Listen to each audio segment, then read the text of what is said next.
Welcome to Anomaly Cast. Today, my guest is a very talented, very busy, hardworking, sexually attractive. There's cameras on, so if anyone actually sees it, they'll know your line. But otherwise, there's a gun to my head right now. good. Yeah. This is an interesting thing because I've always called you JP, and I know you've told me your name at some point, but I don't actually know what it is. Oh man, it's John Patrick. Okay. Which is what my mother calls me if I'm in trouble. So, I think she got screwed when, I don't know, growing up, everyone was like JP, and then it just stuck. So no one really, there's not many people that actually know that. Definitely nobody who calls me that, because like I won't even hear it. But yeah, it's reserved for mom, I guess. So when was the first time they started calling you that? Oh man, honestly, probably like I can't even remember when I was super little, because like it was just easier for, you know what I mean? Like they wanted to be like a two-parter name, like a John Patrick, and like I should be in like a yacht club or something with that name. Wait, so your first name is John Patrick? Yeah, it's John, middle name Patrick, but they meant it to be like together. Okay. So thus JP was way easier, especially for like a little kid. I don't want to introduce myself as I'm John Patrick. Like, that just sounds super proper. I think it's cool. Well, because like someday maybe. I grew up and I always said my name was Ben. My name's Benjamin, but I always said my name was Ben just because like people call me that anyways. Even now, like I introduce myself as Benjamin, no one calls me that. Everyone calls me Ben regardless. So really, it won't stick. Yeah. I think it's always just, hey, you, like any, what I mean? Like I don't, I'm not good with names, as we can tell, but most of the time I won't say someone's name. Like, I don't know what it is, but in conversation, I will only say their name if I need to get their attention. That makes sense. I don't say people's names on a regular basis. I'm like, hey, Joe, how are you today? Yeah. Like, that doesn't happen. I don't know why. Unless I'm feeling kind of facetious, I'm not going to like say someone's name. Yeah. So, yeah. Yeah, I don't really, I don't know. I don't remember people's names super well. Like, it's usually tattoos. Yeah. So if I'll see someone randomly in a grocery store and they're like, hey, dude, how's it going? And I know I'm supposed to know them because they're acting like it. So I'm like, hey, you, how's it going? And then like I'll be looking around they're anywhere I can see on their skin and try to find the thing that I did. And I'm, oh yeah, but I'll associate stuff like their job. I'll remember a lot of stuff from sitting with them for hours, but the name is not, because I'm not sitting there going, hey, Joe, like for the whole entire time. I'm like, hey, dude, it turns into like we're friends. So we don't use, perfect names and be all proper. There you go. I have an interesting story of I met this guy. Actually, I grew up with this guy, and I saw him in Walmart, and it was from the time I moved from my original hometown to where I am now, and I had this huge beard, and I saw him in Walmart, and I was like, hey, and he looked at me like he saw a ghost. He had no idea who I was. And he like runs down a hallway. So I follow him, and which it's my decision, but I followed him, and then I saw him at the hallway, and I was like, hey man, like, and he still looked at me like he had no idea who I was, and he just ran away. So this is when you had the long beard? Yeah. Because I do remember that. And yeah. So you're a long bearded dude that this dude hasn't seen in forever, chasing him down a hallway. Yeah. All right. That's a move. That's a choice. Yeah. I would have ran too. I remember that though, because like the first time I hadn't seen without, like I've only seen you with a beard before that. Yeah. And then the first time you shaved, I was like, who the fuck is this guy? Like, I don't remember. There was so many people that I met in between that time, because I think I had it for 3 years straight. So there's a bunch of people that I met that had never seen me without a beard, never knew what my beautiful face looked like. And it's not actually that beautiful, but that's why you can grow a beard. You can cover that up. So I can't, but yeah, that's true. Mine grows in the front, and that's about it. This stuff never really happens. I used to think as a kid that everyone could grow a beard. Well, every man could grow a beard. Yeah. I'm like, just guys grow beards, Nope. But I found later in life, I'm like, oh, it's actually pretty uncommon. No, I got shafted. I would love to be able to do that. Mm-hmm. I'm pretty sure that my girl probably loves it. I can't. Mm-hmm. But I would love to. Like, I'd love to look like a Viking, but that's just not in the cards for me. But are you gonna grow yours back at any point, or? I tried once, because when you tattooed this, that's when I shaved my beard for the first time in 3-4 years, and I haven't grown it back since then. Partly because, well, now I have this cool art, but also because I've been working at like medical places for a while. Like, I'm always having a mask on since like pre-COVID. Oh yeah. And then some of the stuff I do with like taxidermy where I'm using chemicals, I have like a full face respirator or something like that on. And so it's just kind of inconvenient for me to do it. And I tried last year, like late last year, and I made it like a month or two, and I was just like, this is too annoying. Like, it's the in-between period that's like hard. Well, it's just wearing a mask all the time. And that's true. Everyone that had that, I feel like it like dented their and then your beard is like that. Yeah. It has like a cowlick for a beard where it just like exactly swoops back out. Mm-hmm. Yeah, that shit was pretty funny. Yeah, and you could have wild like beard hair in the morning too. Yeah. Like if you sleep on your side or on your face or something like that, it'll be in some interesting directions. See, I would love to have these problems just once to just experience it, but it's a lot of work too, because you have to put oil in it. Yep. You have to like comb it and stuff. They say you're supposed to touch it as little as possible, as much as you want to just like stroke your beard. I couldn't do it. Yeah, it's hard because the more that you do that, like little hairs fall out. Oh. And so you'll start to get a patch somewhere because you have like a bunch of like shorter hairs in a certain area. But then you have beard, basically. Yeah. So it's a lot of work. Yeah, it's a lot of work. It's also, you have to learn how to eat differently. Mm-hmm. I started eating everything with a fork, like pizza with a fork. I don't even eat pizza anymore, but back at the time, I don't know why I was thinking diet, like it'll help your beard grow. Like, like literally things getting in it. Yeah, that makes sense. Well, diet actually could help your beard grow. It just depends on like if you're having trouble growing some hair there, because they sell supplements for like hair growth and beard specifically too. I'm pretty sure I bought some at some point and they've sat in the box that they came in, because I was just like, I never took them because like obviously like I don't need them. No, yeah, it's a straight like homeless man beard, like metal on stage beard. It was like good. A foot long, and yeah, it was. So many people would come up to me and they're like, "Oh yeah, you got to grow your beard back," and I'm like, "Sorry, man, not gonna happen." It's a lot of work. First of all, it's a lot of work, but you become the beard. You are more approachable now. Yeah, here's an interesting thing. I wouldn't say I'm super approachable now. Well, I would say I try to be approachable, but people definitely are intimidated by my look. I'm sure you get the same thing, which, by the way, it's a coincidence that you look like this, and you're my podcast guest. I swear not all my friends are like this. But I'm sure you get looks. I'm sure like people have a certain persona about you because of the way that you look. But it was interesting growing up because I went from not having any tattoos until I was about 20, and then getting tattoos, getting my sleeve, and that was kind of like whatever, a lot of people have sleeves. But then when I had a beard, people treat you differently, like not in a poor way. I would say they treat you with more respect, because it's like you're not a boy. Yeah. You're like, this is like a grown man. There's something about someone who has closer to a lumberjack. Yeah, like some sort of like stoic look about you. So people people immediately I saw treated me differently when I had a beard versus pre-beard. Like I was kind of treated like a punk kid by a lot of people. Just like, this guy's a punk. But then I grew my beard out, and then people would ask you questions. They'd respect you. They'd, but that's what I was going to say. Like, you become your beard.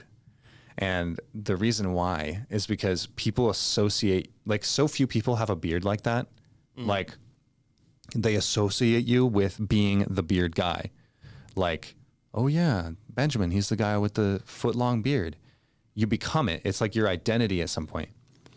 Now, if that's what you want to be your identity, cool. Me personally, it got old. I didn't really like the attention that was just about my beard, That was you know? Yeah. It's like your one talking point. So Yeah. nobody talks to you about other stuff or. Yeah, people would just come up to you and be like, wow, that's crazy, bro. Yeah, so it was interesting because, like, yeah, you get more respect from people. People treat you more like an adult, I guess. I don't know.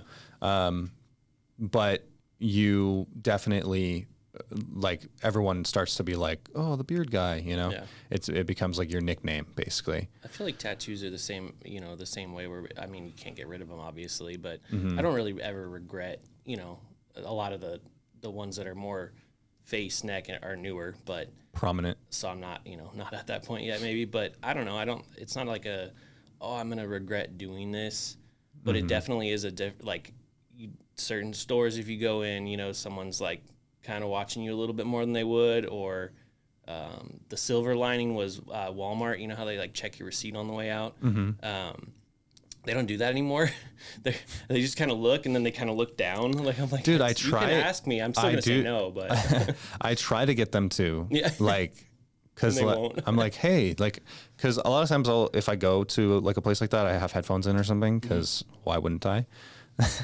But I'll always like approach them. I'll take my headphone out and I'm like, hey, like, this is my receipt. Like, I think that I've become more of a social and kind person because I know there's a lot of people that are intimidated by it, and a lot of people stigma. So you're like beating the stigma in a way. And so, yeah, I think that just kind of comes with the territory. But it's been an interesting like journey, as I said, like being the punk kid that like it's just like no one really cares about you, and then getting some tattoos, and then having this big beard, and then having all these tattoos, where people also respect you in some sort of way for having a lot of tattoos. There's a lot of people who, like, if they stare at you, you're like, well, I don't know why they're staring at me.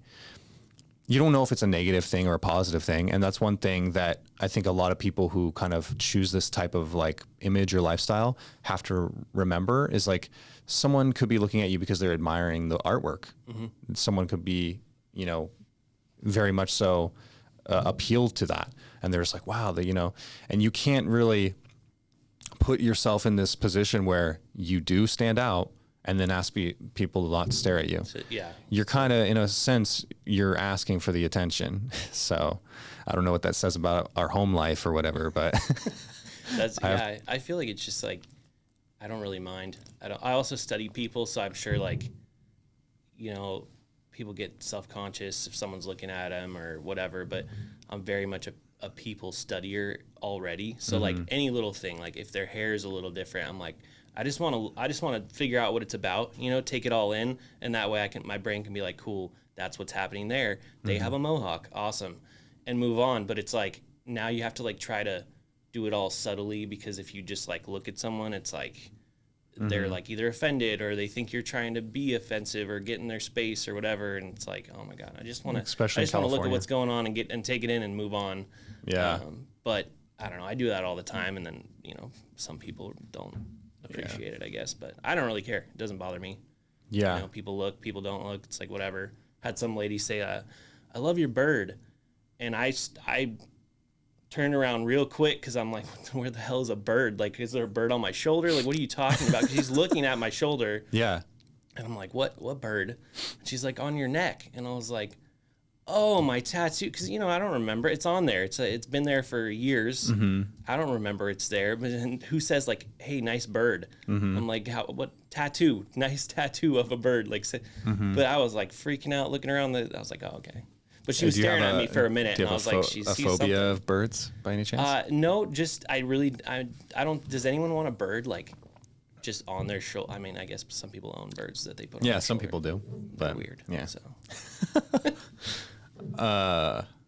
Yeah. So one of the things that I wanted to talk to you about is like from, I guess, going from being an apprentice and learning how to tattoo and then coming as far as you have now. And I see you, like, I met you around the time when you first started tattooing, if I'm correct. And I've seen you just grinding, just going. And there's something that I really admire about people who are just hardworking, who go out and do things that are difficult and go out and do things that are a different way of making your own path. You know, like obviously there are tattoo artists, that those people exist. Like that's been done for a while now, but it's still not your run of the mill career path. You're choosing another way. And there's a certain amount of freedom that comes with that when you have your income relies on you. You're self-employed, right? Yeah. You know, so it's like that, it must be an incredible feeling, but also like, I guess explain to me how you got there and how you are now and how you feel about all of that. So definitely like, it's really nice. Like, well, let's talk about being here, and then we can go through the whole fun of getting there. 'Cause that was Right. a whole journey and a lot of good times and laughs and all that. But being there, it's definitely, there's two different ways of thinking about it, which is if you're your own boss, you make your own hours, that's super awesome. But you're still like, somebody's still your boss. Like the clients are the boss, you know. And so, I mean, it's a big collective of them, so I can kind of tell certain ones to, like, you know, fuck off if I really want to, and I have that luxury. But you can't do that with everybody. You know, you have to accommodate and I guess give them, you know, the proper time and due and respect and all that, which you should anyway, because they're people too. But you're still a slave to that. Like, you're still, you know what I mean? You're still working. You can't just like stop working, because then rent won't be paid. You won't eat, you know, you won't have a car to drive, all those things. So it's, you know, it's still like, you're still kind of bound to the game, to the hustle, to whatever you want to call it. It's just not a 9 to 5, which I love. Again, I think the positive of it is I get to start when I want and I get to end when I want. And if I feel like having a day off randomly, I can do that for myself, which is nice. Again, like, you feel less constrained than, again, I've worked 9 to 5s before plenty of times. So it's definitely like a lot less weight on your shoulders. But you do have to work, I feel like, twice as hard sometimes. I have worked usually 7 days a week since I started, actually. Every once in a while, you know, start doing 6-day weeks, but then it usually amps back up, or I get bored and, you know, I want to be back in doing what I love to do. I think that's the best part, is definitely just because you're doing something that you enjoy. So yeah, there's some days where it's work. It's maybe an 8-hour session and you feel, you know, real tired. The back hurts, the hands hurt, everything hurts at the end of the day. But you have something to look at and be proud of, and know that, like, you're doing something that you enjoy, which takes a lot of the pain mentally away, which is important. I feel like people get most grind down mentally by their jobs. Not as much physically for the most part. I mean, there's iron workers and stuff that do crazy physical stuff, but yeah, mentally it's definitely it's been a good thing for me. And that's definitely kept me from, I don't know, doing other stuff, like not working, you know, not being productive. Usually nothing goes well when you just have a lot of downtime. Idle hands. Yeah. Idle hands. Yes, exactly. So it's been good. I like what I do, and most of the people I deal with are pretty easy to deal with, and I've been pretty lucky in that way. But it took a lot to get there. So yeah, you did meet me when I was an apprentice, by the way. That was way back in the day. So I don't know, you know, people like yourself, like, they trusted me way back before I should probably be trusted to do anything. And you're still around. So I gave you something simple, though. Yeah, you know, it's for true. the first one. You did it specifically because I was like, all right, cool, it's simple, like, we can do that. But yeah, that's how it starts. I mean, I was only allowed to do simple stuff. That might have been the period of time where I was only allowed to do pretty simple things, which kept me from, you know, you see a lot of really bad tattoos, and it's usually someone overreached their capability or tried to take on something way too big or complicated, and then it just comes out looking like absolute shit. So do they want you to, at least at Artifact, did they want you to, I guess, get a certain amount of hours under your belt of doing simpler stuff? So that was, yeah. So I learned from Chris Arnold, who went by Shiner. But yeah, Chris Arnold was tattooing there, took me under his wing. So he was the one who basically like got to choose more than like the shop or anybody else. It was just like, it's a mentee relationship. So he pretty much set the rules and said like, you are not going to do anything that's out of your reach before you're ready to do it. So it was like, we started with black silhouettes. So it was like my sister wanted a little horse filled in all black. Cool, we could do that. The buddy wanted a wrench and a skull, all black, filled in. We can do that because it lets you practice like the line work and then the black fill on it. You really can't mess that up. I mean, you can, like, it can heal like crap, but then you just touch it up.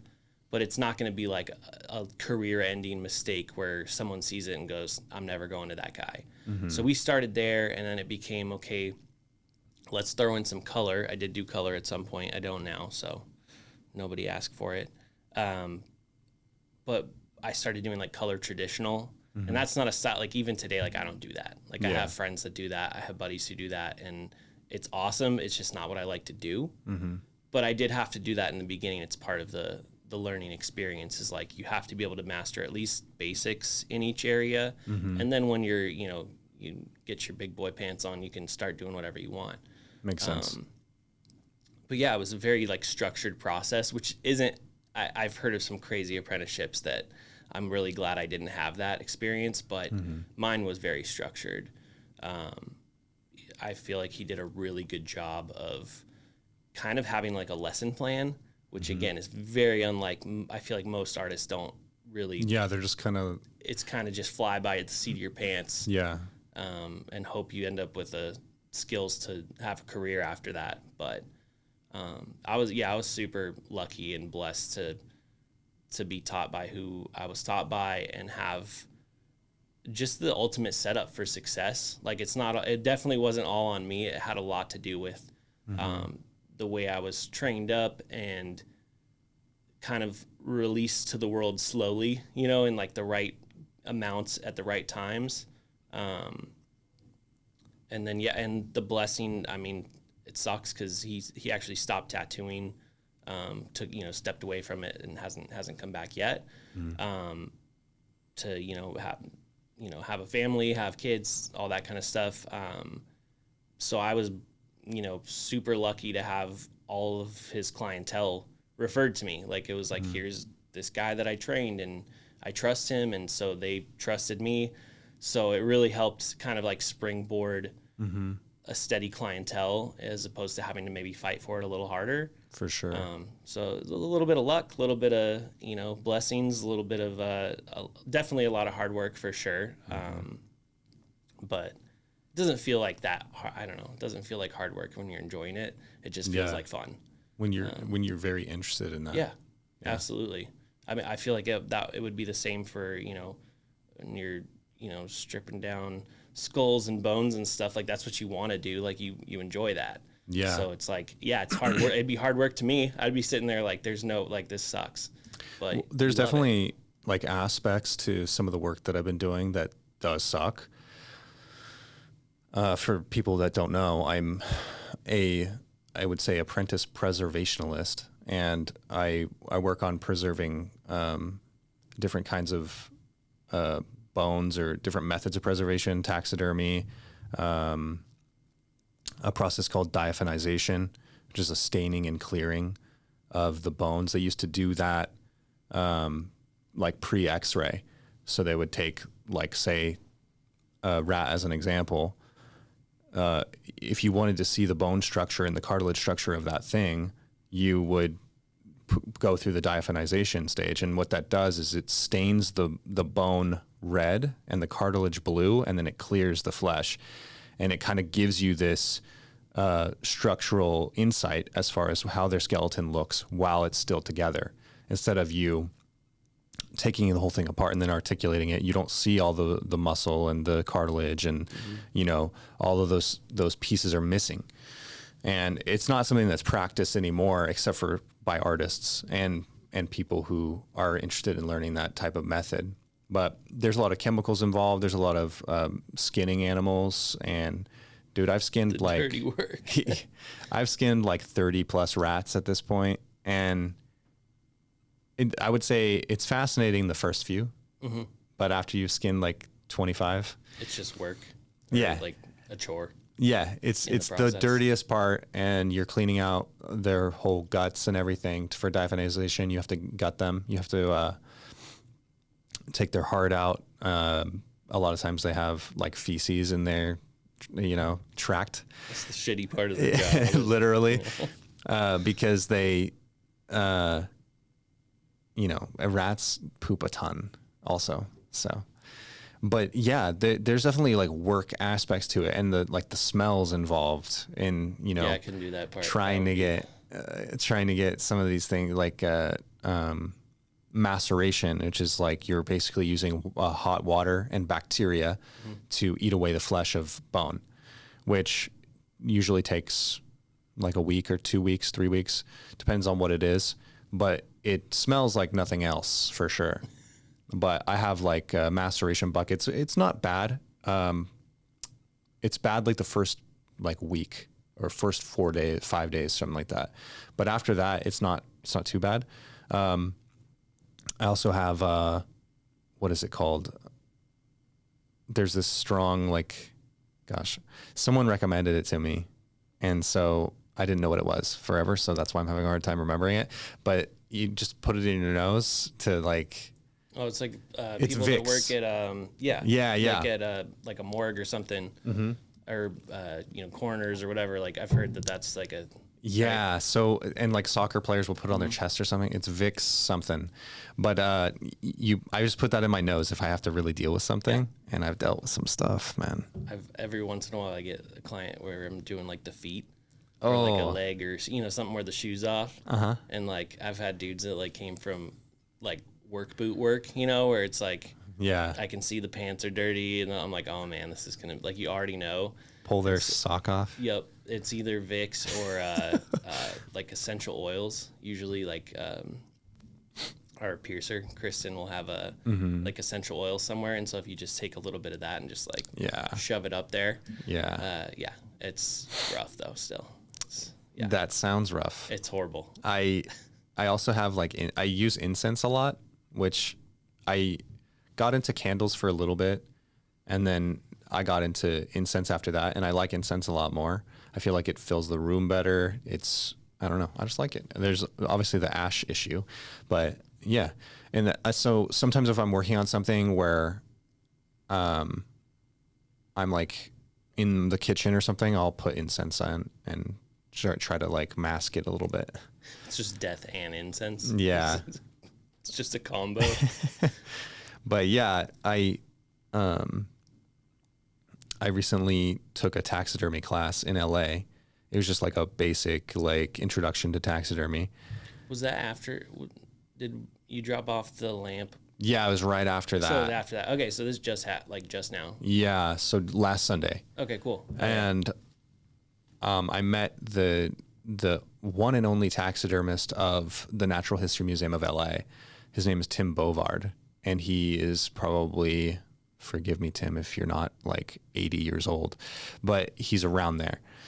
And he's been there for a long time. He's basically been a career taxidermist, and it was crazy to me to kind of get some of that insight, because I've never met a taxidermist before. Like the type of work that I do is very niche. Like he had like basically his apprentice there who was doing the class. And her name is Alice, and she specializes in bird taxidermy, and she has won a bunch of awards for that. But yeah, he's the only taxidermist at the Natural History Museum. He has like some volunteer like people who help him, but he's the only actual taxidermist there. He's the guy. Yeah. That's and really cool. Yeah, he was telling all sorts of stories. The guy's a gold mine of information.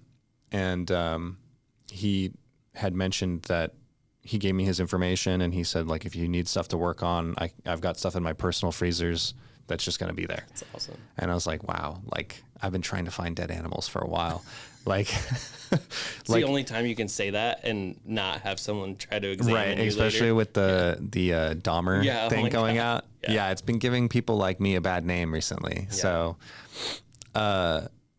just so everyone knows, you're not necessarily a serial killer if you work on preserving animals. But so Tim, he's super nice guy. He gave me this opportunity. He was trying to get me to volunteer at the Natural History Museum, and I was like, if I can get in, but the list is kind of, I think that the website right now is saying it was still closed for COVID. So Might be a minute before that. That's a possibility. Or yeah, well, he said he's trying to increase his team in December, and so hopefully I can get in a window there, because it's hard to get an apprenticeship in this type of thing. I called like every local taxidermist. I emailed them. I'm trying to get anyone to like give me any sort of training, and no one will respond. Yeah, it's like tattooing. You call a bunch of shops to try to get an apprenticeship, and everyone's like, nope, not here.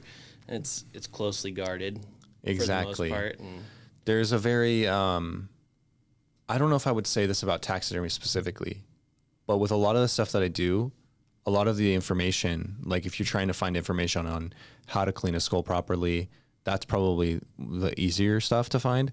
But a lot of people are really gatekeepy about techniques, about how they do something, or how,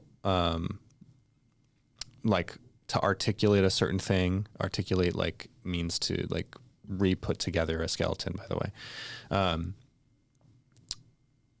So I've asked people straight up, and they'll give me like a kind of a weird answer. vague. I'm like, okay, so in other words, you're not going to tell me. Intentionally vague. Yes. Yep.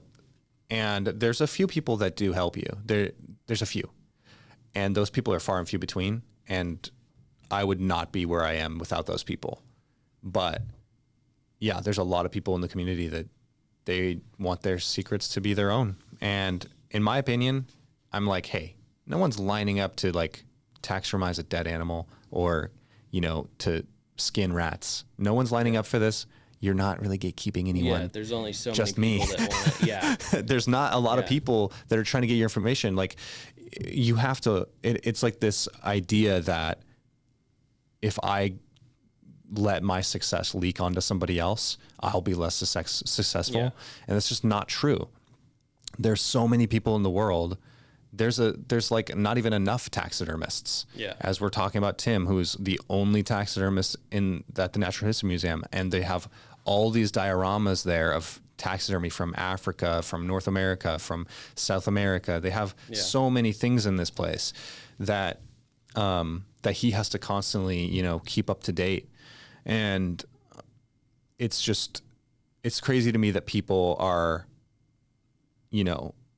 having this mentality where they need to protect like this method that it took them a while to learn. It's like, it took you a while to learn because the people before you were also gatekeeping it. Yeah. Don't be like those people. Yeah. And so when people ask me stuff, I try to give them the best information that I can, because I don't feel like, oh no, this guy's going to take my job. Yeah. Like, I don't even have a job. Especially if you're like a top, although it seems like the Tim, right?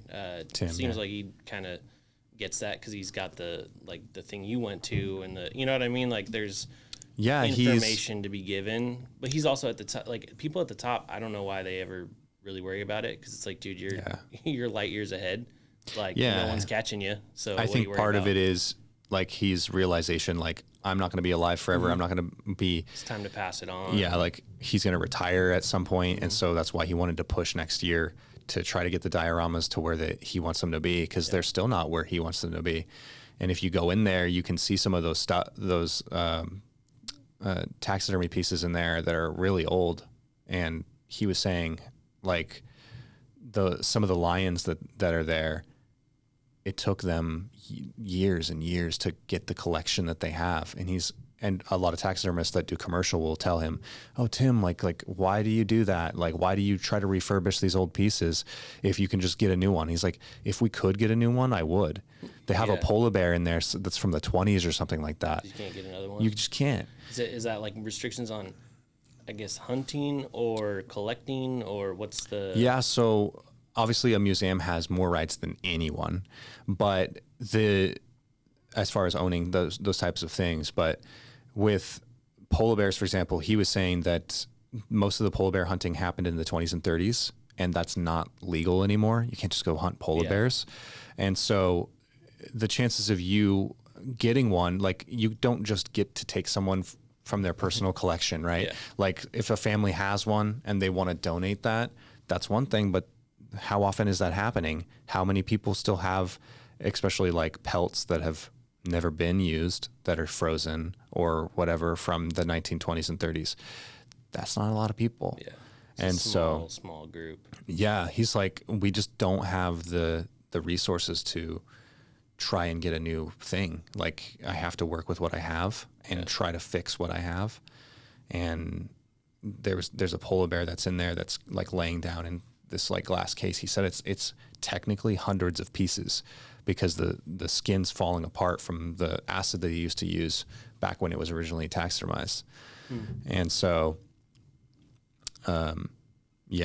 it was interesting. But one of the things, like, I've always wanted to be self-employed. I've always wanted to make my own way. All the things that I've ever wanted to do, being that I used to be in a metalcore band. Metalcore I can't prove, but new metal I can prove. My intention was metalcore.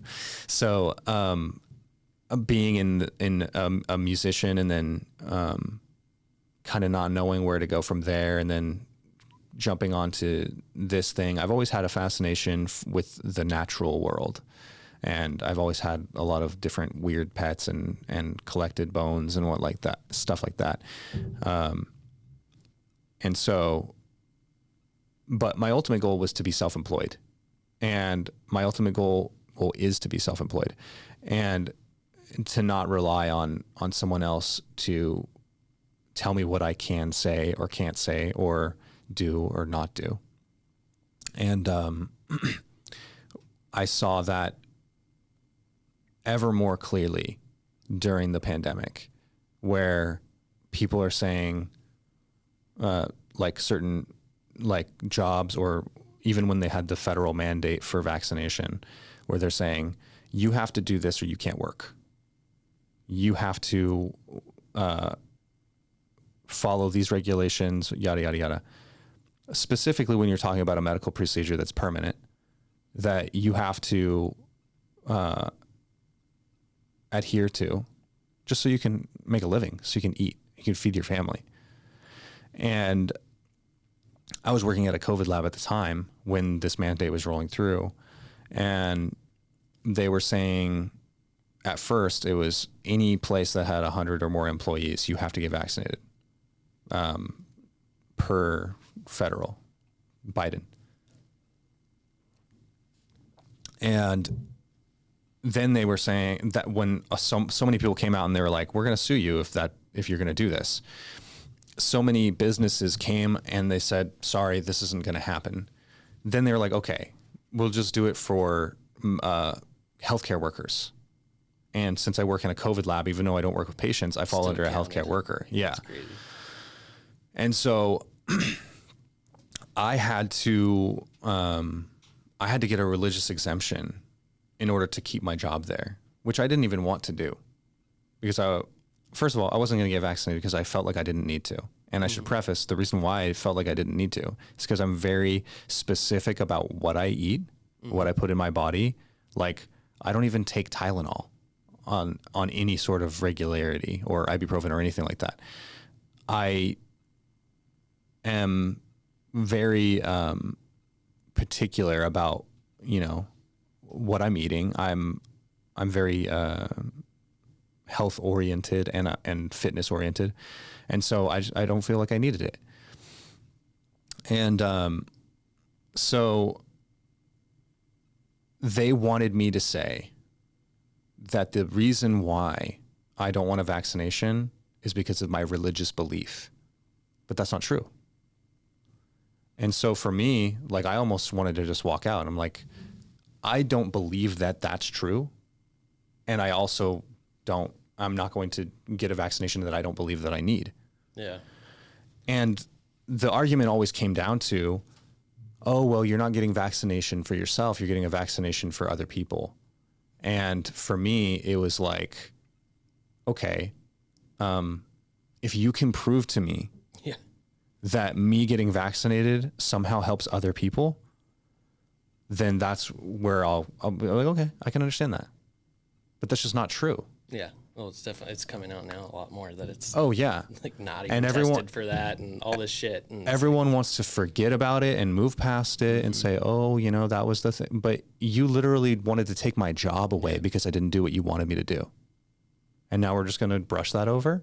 Yep. I don't think so. That's where I was fortunate, and I think it's fortunate to be in a job and in a place where, no one's telling me what I have to do really, other than shut down. I mean, we had the forced shutdown for a little bit, but I think everybody started, even my mom and her, she would go to her hairdresser and go through the back door. It's like people needed to pay rent. And I think most of the like super responsible people just kind of handled business as, the self-employed, hardworking, grinding, hustling people just started going back to work and just doing what they did behind closed doors and, not getting behind on rent and counting on a bailout or whatever the case may be. But that's, again, being fortunate enough to be in that position has everything to do with, self-employment and having your own thing and not working for like a corporate, entity, person, whoever. That way you can make those decisions, which I thought was always kind of the thing anyway. But it really did prove otherwise as far as how much like overreach, a government can have or a pharmaceutical industry can have. But yeah, we got super lucky with that. And I'd say I'll be generous on the underside, but like 90% of clientele didn't care at all. Like I'm making my own choice. I'm careful about who I'm hanging out with. I'm, not hanging out with, grandma and grandpa all the time or whatever, whatever the rationale was that made people feel good about going out or, going to an event versus not. 90% like did not care, were knocking down the door trying to get me to work. Even during the first, like, whatever month it was that they said everyone had to be shut down, which was kind of crazy to see. And it always makes me wonder, like, how much was that out there? Like, what areas were the opposite, where it was just everyone was shuttered in? And because 90% of people that I've come in contact with were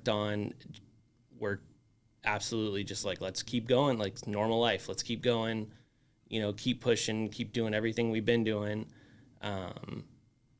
And luckily I was able to, pay my bills because of that.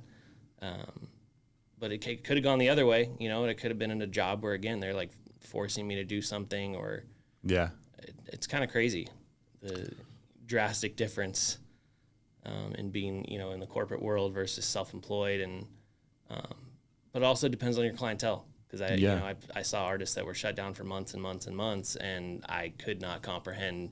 I would have lost my mind, dude. Like, there's no way I can't not work. Like, I love what I do. And it's like, what is it? Tattooing is my anti-drug or whatever. Like, it is though. It like keeps me from doing dumb shit. Yeah. Cause it's something productive, and that's what I need to be doing. I think everybody really needs to be productive on some level, whether it's being told to, or I think it's way better to like do it on your own level, Right. Making your own schedule. You're choosing to work, you're choosing to be productive. It's better mentally, I think, than just going into whatever corporate job and kind of zombieing it away day by day. Oh, for sure. Yeah. And I knew several people that quit, or they quit because of the vaccination thing, and or they got vaccinated. I knew a woman there that was pregnant at the time, and she didn't want to get vaccinated, partly because she was pregnant, and she went and got vaccinated to keep her job. It's crazy. Yeah. It's wild to me. Again, like, I don't care. I really have always been like everybody do what they want type of person. Right. You want to, whatever, wear pink, dye your hair funny colors, grow a beard, whatever it is, whatever the thing is, do your thing. Like, enjoy. You want to get vaccinated, triple vaccinated, I don't care. Do your thing, whatever you believe. But I think it should be like each person should be able to make their own decisions. And then you have your like society norms, which is like, you don't murder people, like things like that, where like, yeah, okay, like you need that rule, because that's like, that'd be anarchy without that. But I think everyone should be able to kind of make their own choices on everything. And that goes for, again, you have your society rules, like you can't get tattooed until you're 18. That's smart. You could make that higher, really, and it would probably be a good thing. Right. Because I got some really dumb stuff, up until last year, like it really, you make dumb choices at any point, but that's how you grow. That's how you learn. You make bad choices, you learn from them. You make good choices, you learn that was a good choice. And, you have your reasons to kind of take you forward into making the next choice. But it's crazy to see, like, this was like the first time where it was really like, wow, like there's a lot of people that either just straight up go with the first thing that they're told or question it. And that applies to like the tattoo community as well. It was like crazy to see some people like going overboard on one side of it versus overboard the other, and there's a lot of, conspiracy theory nuts within tattooing. And I say nuts, like they're actually really fun. And I love going down a good conspiracy rabbit hole for sure. But just to say there's all sides of it. And it was just crazy to see like some people straight up shutting down their businesses because of it, because like they were told not to. And it's like, just do it, dude. Yeah. Like, you got to take care of your own stuff. Like, you got to do what you got to do. At some point, you got to be an outlaw. We're shutting down our entire economy. Yeah. And a lot of these people are young, healthy people that in all reality have a very, very minimal risk for COVID. And, but yeah, like that whole thing really opened my eyes to, I really don't need to be in this type of environment. I really need to get out and have my own thing. And I started my little business, Postmortem Arts. I started that pre-vaccine. So it was kind of like in the works. I was kind of already trying to move towards this, but being in that position, it was like interesting, I heard someone say it wasn't the government's overreach that was surprising to them. It was how quickly people just fell in line and did exactly what they were told. The inability to not is crazy too, though. Like, what are you going to do? Like, just not? Like, do you just not and then everybody gets a fine? Or do you, like, those are the weird questions that they say that when freedom is taken away, only outlaws are free or something like that. Yeah, that's that's true. I mean, that's a lot of the people that it's when do you cross the line? Where's the line for you? Yeah. Basically, is what it is. And I believe it was Tim Kennedy, he's a Army Ranger MMA fighter. He was saying that everyone thinks in their own mind and in their own perspective that they are a good person and that they would never have been a Nazi back in the 1940s. And he said, but that moment of time literally just happened, and turns out you would have been, because you went with the crowd. You went with the idea that oh, we're going to force other people to do this thing that we want them to do because we're on the good guys team. And that's the way that it works. It's a slow push towards authoritarianism. It's not like, oh, all of a sudden we're authoritarian. No, it's like a little baby step that's like, I'm going to get your freedom. And then when you push back, you're like, no, my freedom. Then they'll take a little half step back. You're like, oh, sorry. But they still have that space. Yeah. And then they take another step. And then you're like, no, my freedom. And then they're like, oh, sorry. Part of and that then too they is take more like steps. the rapid refresh rate on, you know, like a news cycle or the attention span. And that's where you get into like, it's crazy how everything's linked together, right? And you could spend hours and hours and hours talking about each specific topic and still there'd be more to talk about. But it's like, you know, people are getting their news in like 30-second clips because they don't have the attention span to sit and actually like research a topic or like, Right. you know, I know you're a big like like you'll sit there and learn about something and then you'll know about that thing because you spent the time to do it. That's not most people though. Like most people are very quick, you know, again, short attention spans due to whatever social media, whatever million different contributing factors. But they don't have the attention span. So It's like TikTok. like stuff like right now, you're finding out about a bunch of stuff that's come out about, you know, hey, maybe certain ages shouldn't have been getting vaccines, or maybe this wasn't as effective, or it really didn't, you know, stop from helping, you know, people transmit to another person, whatever. Like there's all these little things, but they're going to get washed over because it's just the next topic is going to overtake that. Yeah. And so instead of going back, it's like, I don't think we now pause to go back and say, okay, like here's where we messed up. Let's address that. If there was something, whether it's criminal or that we need to set up something, a barrier in place for the future that doesn't happen again. Like businesses shouldn't be closed over, like that shouldn't ever be a thing. You should be allowed to, if you own a business, you want your business to be open, you can have it open. That should be simple and protected. But it's like, instead of going back and fixing these things, it's like we're just like glossing over and like onto the next cycle, onto the next, you know, 30-second snippet of news. And it's like, and now things don't get fixed. Now things don't get changed.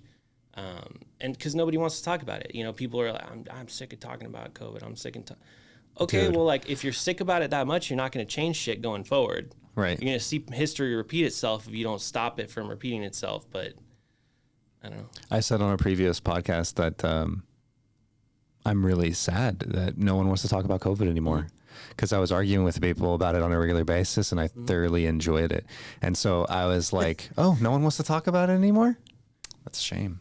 Well, it's different. Like, I don't know. I've always been able to, like, if I have an opinion and someone comes back and presents data and whatever and changes my opinion, it's okay. Wow, I didn't know that. You know, you accept the new information, you vet it. You know, you got to definitely vet the information, make sure it's not, you know, BS. But you change your opinions based off that. That's part of debate and discussion and, you know, human interaction and formulating your own opinions and, you know, valuing truth and also, you know, facts, and then using common sense. Like all those things come together to help people in like a group environment talk about stuff and come to a conclusion. But now it's like, I have this opinion, and no matter what you say, I'm still going to have this opinion. Right. So so the second that you're the loser in the discussion and something does come out factually,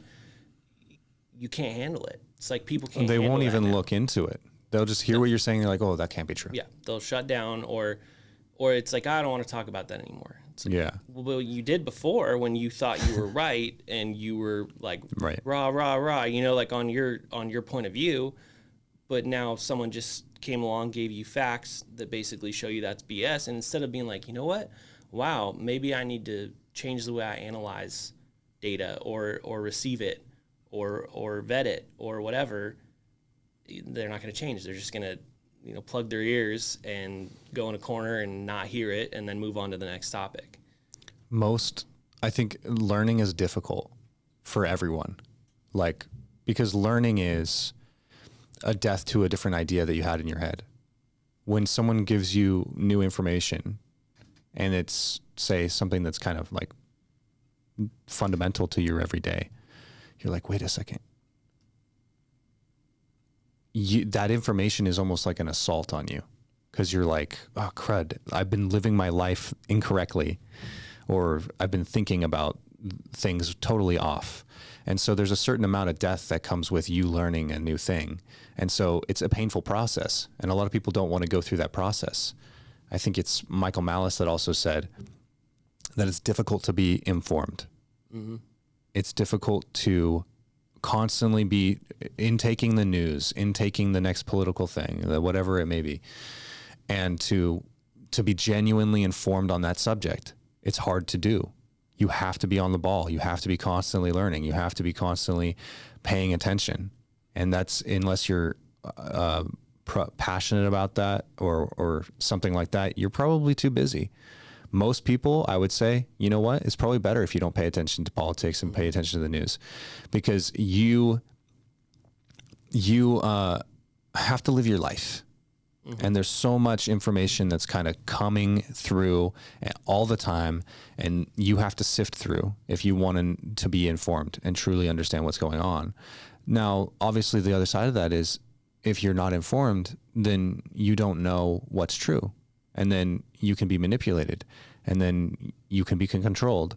So there's two sides of that coin. It's a balance. Yeah. And I think that if you're one of those people that's like, you know what, I'm apolitical, I'm going to step back from this, then be careful what you sign up for. Mm-hmm. Be careful what you follow. Yeah. Be careful what you kind of associate yourself with. I think if you're choosing to be apolitical, then I think that there can be actual benefits to that, probably less stressful. And you can take that time to, focus on your career, focus on the things that you actually care about, your family, things that actually matter. But you just have to be careful that you're not going to fall into something. And that's the other thing, though, about when you're informed and you're taking the time. There's something that I had realized kind of recently. I think that the less that you pay attention, the more you agree with the majority. I think that the majority population pays less attention, and they kind of see news stories come and go, and then they kind of get this emotional reaction. They kind of take it for what it is, And a lot of people just follow the crowd, if you will. And I think it's a passive mindset. Yeah, it's passive. It's lazy. Yeah. I think those people, that the majority of people are not paying as much attention, and the less you pay attention, the more you start to agree with the majority. It's easier. I feel like it's lazier. It's less work, because you've got a whole army at your back screaming, and you're like, cool, woohoo. And then like, you're good. Like, you don't have to fight it. You don't have to stand up for anything. It's easier to sit down than stand up. It's this idea also, you don't want to be excommunicated from your tribe. Mm-hmm. It's like this human, this human, it's the need for nature, like, connection and you want to be part of your group. You want to be part of the in crowd. You want to be safe. You want to be protected. And when you're cast out and you become a pariah, and you're the guy that disagrees with everyone, you're not safe. And so there's always going to be the pushback for you stepping out of line and saying, wait a second, I don't think we're doing the right thing. Those people, we need those people. And people need to pay more attention to the people that are saying, wait a second, I understand that everyone kind of agrees with this, but this may not be what we want to do. Those people are very courageous. Those people are putting themselves at risk, and it's not an easy thing to do, to be the pariah, the person who's outcast. But you may be right. I was having that conversation with someone a while back now, and it seems like it's only gotten more relevant.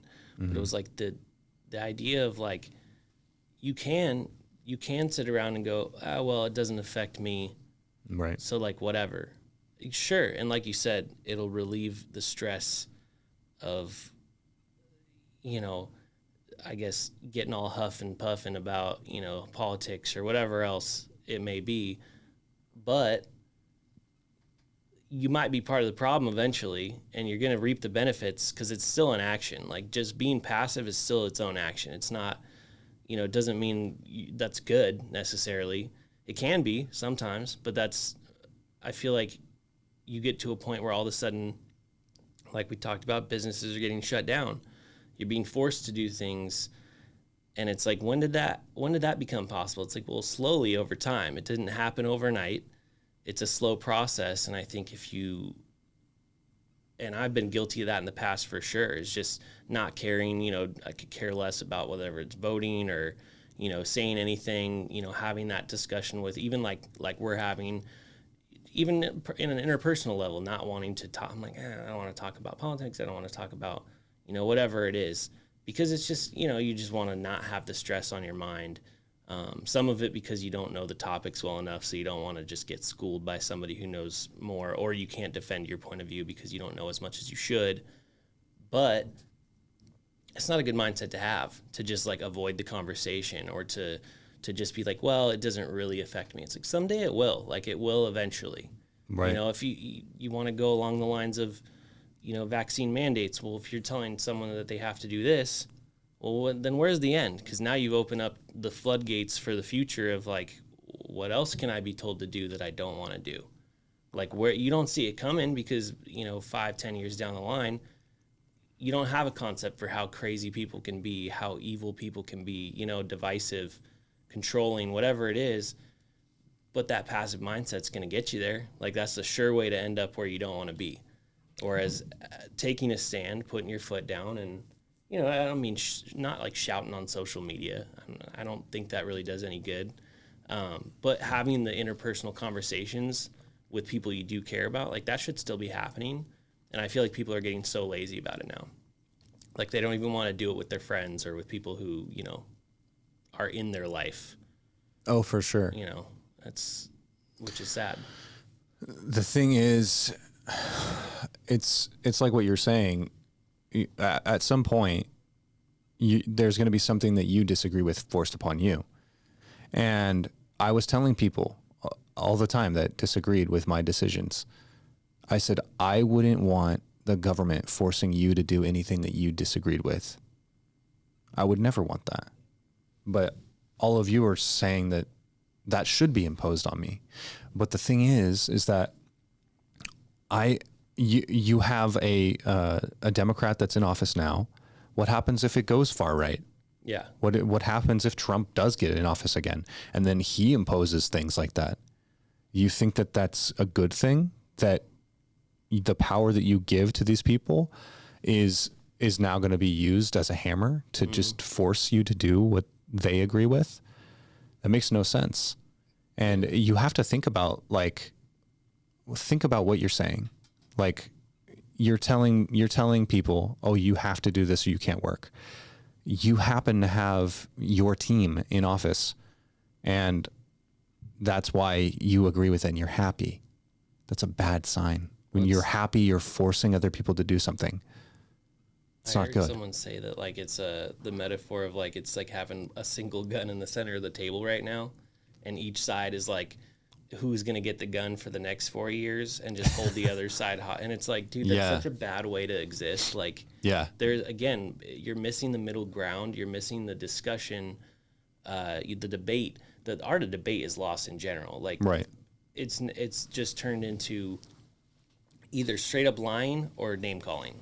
And both are just not, like, it's not supposed to be a good debate tactic, at least. It's supposed to be a really childish debate tactic. Yeah, and that's what I told people. I was very open about my vaccination status. I was very open about what I thought. And willing to talk about it. And I was talking to people every single day about it. And I was debating with people every single day. And that is a way for me to put out my idea on the public forum and say, is my idea stupid? And if you can show me that my idea is stupid, challenge my idea publicly. Show everyone that I'm wrong and that I'm dumb for my opinion, And then I would be like, oh, okay, you were right. And then the dumb ideas die. That's what debate is. You take people who have their own perspective and ideas, they come together and they debate, and the stupid ideas or the bad ideas fall off. And then our society is better for it because those bad ideas disappear. But we have so many people now that are saying, no, you shouldn't be able to say this and you shouldn't be able to say that. Like people are saying that Elon Musk is giving a platform for racists or whatever like that. You know, I think everyone should have a platform because if you have a stupid idea, your idea will not keep going on. Yeah. Like, what is it? Isn't like ISIS or whatever other terror groups are like on Facebook? yeah. Like, so like if they can be there, like, you know what I mean? You're either going to allow everybody or you know what I mean? It's going to be a very censored thing. And then like, why be, you know, I don't know. I wouldn't want to be. Yeah. I mean, I wouldn't want like other terrorists from other countries on our social media necessarily. Yeah. But the fact is that you need to be comfortable with other people having a different opinion. And so many people just don't even have friends that disagree with them. Yeah. They don't have friends that are on this side, the opposite side of political as they are. And that's a real problem. It's getting more polarizing. Yeah, it's getting more and more divisive, more and more polarizing, where, oh, I'm sorry, you have this perspective. I can't talk to you anymore. I don't want to associate with you anymore because of the ideas that you have are dangerous or whatever it may, whatever they want to label your idea as. Yeah. And yeah, debate is something that's completely lost in our society these days. Like you see debates now, even among our politicians. I mean, you look at Hillary and Trump in 2016, right? It was more entertaining than most blockbusters, but not a debate really. It was a name calling and just people, you know, it was just so unprofessional, and it's not even a debate because what it is if you're a Republican, you say what your base wants you to say. And if you're a Democrat, you say what your base wants you to say. And then it's just like, well, just vote for the thing that you agree with. It's not, let's debate and see, okay, well, let's listen to the other side and see what points that they have and see, okay, well, maybe they do have a point. Maybe they, you know, have a reason for why they think the way that they think. And just like make people human again instead of a political ideology. Yeah, an opponent. Yeah, an opponent. Look at those people and look at them as people. I've had a lot of like zesty conversations with people on the other side that are genuinely my friends. And I've told them, I'm like, I think that you're a really smart person. I think that you're a critical thinker. I think that I disagree with your ideas, and I think that if you knew the information that I knew, I think that you'd change your mind. But they a lot of times will get emotional and offended very quickly, and they don't want to hear my perspective, and they don't want to hear my opinion on whatever issue it may be. And maybe they wouldn't agree, but I think there are a lot of things where I think, well, I think if you were more informed and you knew the things that I knew, that you might not think the way that you do.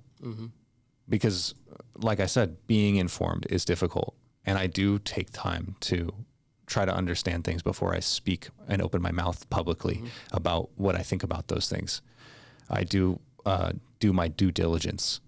And sometimes you have to go back to those subjects. Sometimes you have to look at a subject, research it, find a conclusion, and then maybe years later that subject will come back and you're like, you know what, let me look at this again. Maybe I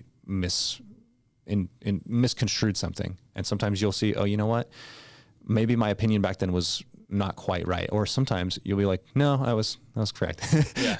You know, sometimes you're confirmed or, you know, got to change up and learn something. But that's, again, it's been more illuminated over COVID and you know, stuff like that happening, where it's just like people can't. It's an inability to accept new data, accept new facts, especially facts like where it's like verified. You know, I get it. Like there's gray areas and stuff. Totally understand. You know, we could have a debate that goes on 20 years because there's never really a new piece of data that clearly says, you know, I'm wrong, you're right, or you're right, I'm wrong. But and there are subjects like that, but there's a lot of subjects out there that it's like, here's a cold hard fact, but people can't admit that they're wrong. And that's a big deal. Like that's a big problem in society when it's like, well, I don't really care. You know, it's like, well, yeah, but like you kind of should, you know, like that's part of being a human being is like you should care about right and wrong as a fundamental concept. Like otherwise it's chaos. It's absolute anarchy everywhere. And we all just get to feel what we want to feel. And that's not how life works, you know? Well, the problem is like exactly what you're saying is the opposite of what like the far left thinks. There is not an objective truth. It is what you feel. It is about whatever your, you know, which is crazy. Your heart is. I don't care. I mean, again, if someone's offended by that, I just really don't. Did you see the documentary, What is a Woman? No, I haven't. Was it Matt Walsh? Yeah. So I saw it, and It's what you see there is he's asking a fundamental biological question. Then people say, yeah, but we need to affirm the feelings of these people. Mm-hmm. But then it becomes this conversation of what is the truth? And then they're like, well, truth is subjective to whoever the individual is. But you can't run a society that way. No. Nobody's right, nobody's wrong. But that's what it was always coming down to, where it was like, what is reality? What is the truth?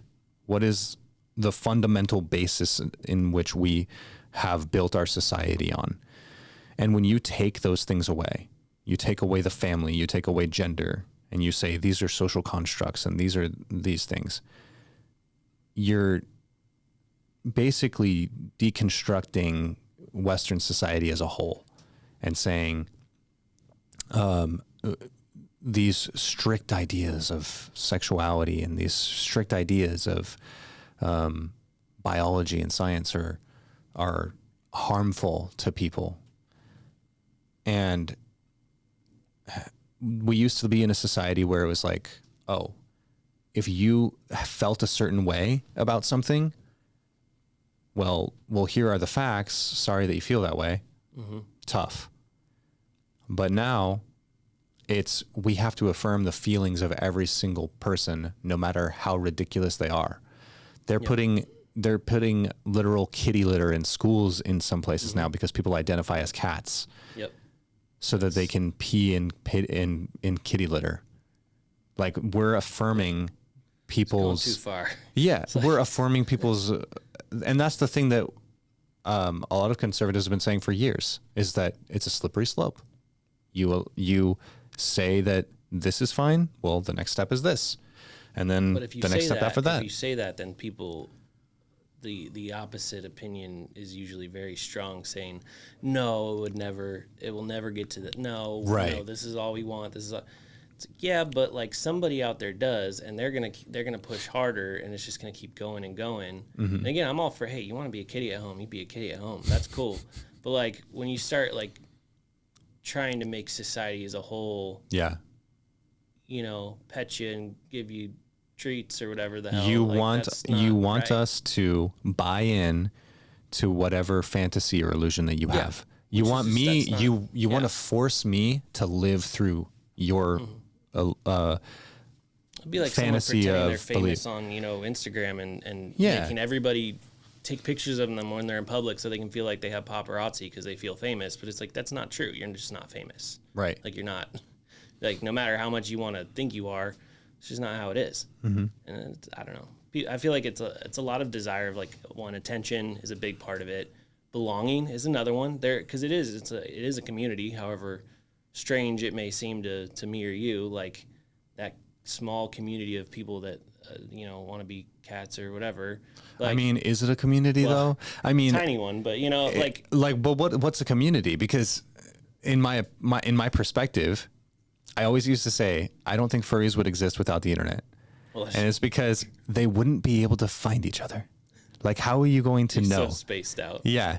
How are you going to know that your neighbor dresses up like a dog? You can't set up a puppy play date if there's no one around in your neighborhood. Right. Yeah. And so I think that, first of all, the internet is a crazy thing, and we have no idea what we're doing with it. And it has so much power and potential, and also the potential to be horrible and create these weird things. And yeah, I'm very libertarian on a lot of these issues. Like, yeah, you can do your own thing, do whatever you want, as long as you're not hurting any other people. But I do think that you're hurting yourself. Yeah. Because changing society around it is. Yeah. First of all, even as a libertarian, you're like, right. Yeah, you can't First do of all, that. sorry, you don't get to say what science is. You don't get to say what the facts are. We should have an actual basis that is unshakable of what is the truth is. The truth is extremely important.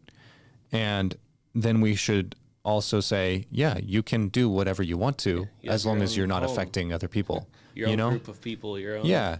And I don't care, but I would say that I think that you are harming yourself, because I think that I've been saying for a long time, like, especially when you're talking about like surgeries and even just women, for example, getting breast augmentations or BBLs, I've always said contentment is something that is very rare in our society.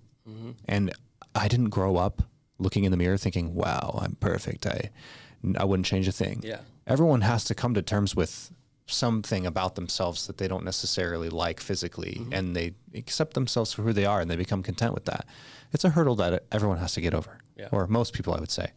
I don't know if Brad Pitt has that problem, but but even then, he probably at some point he's like, oh yeah, I wish I looked more like this person or whatever, But that's something that everyone deals with, and I think that that's something that is something that I always tell people. Like, I think contentment is so important, and people are so quick to like get a surgery or do this thing that's risky or damaging to their mental or physical health.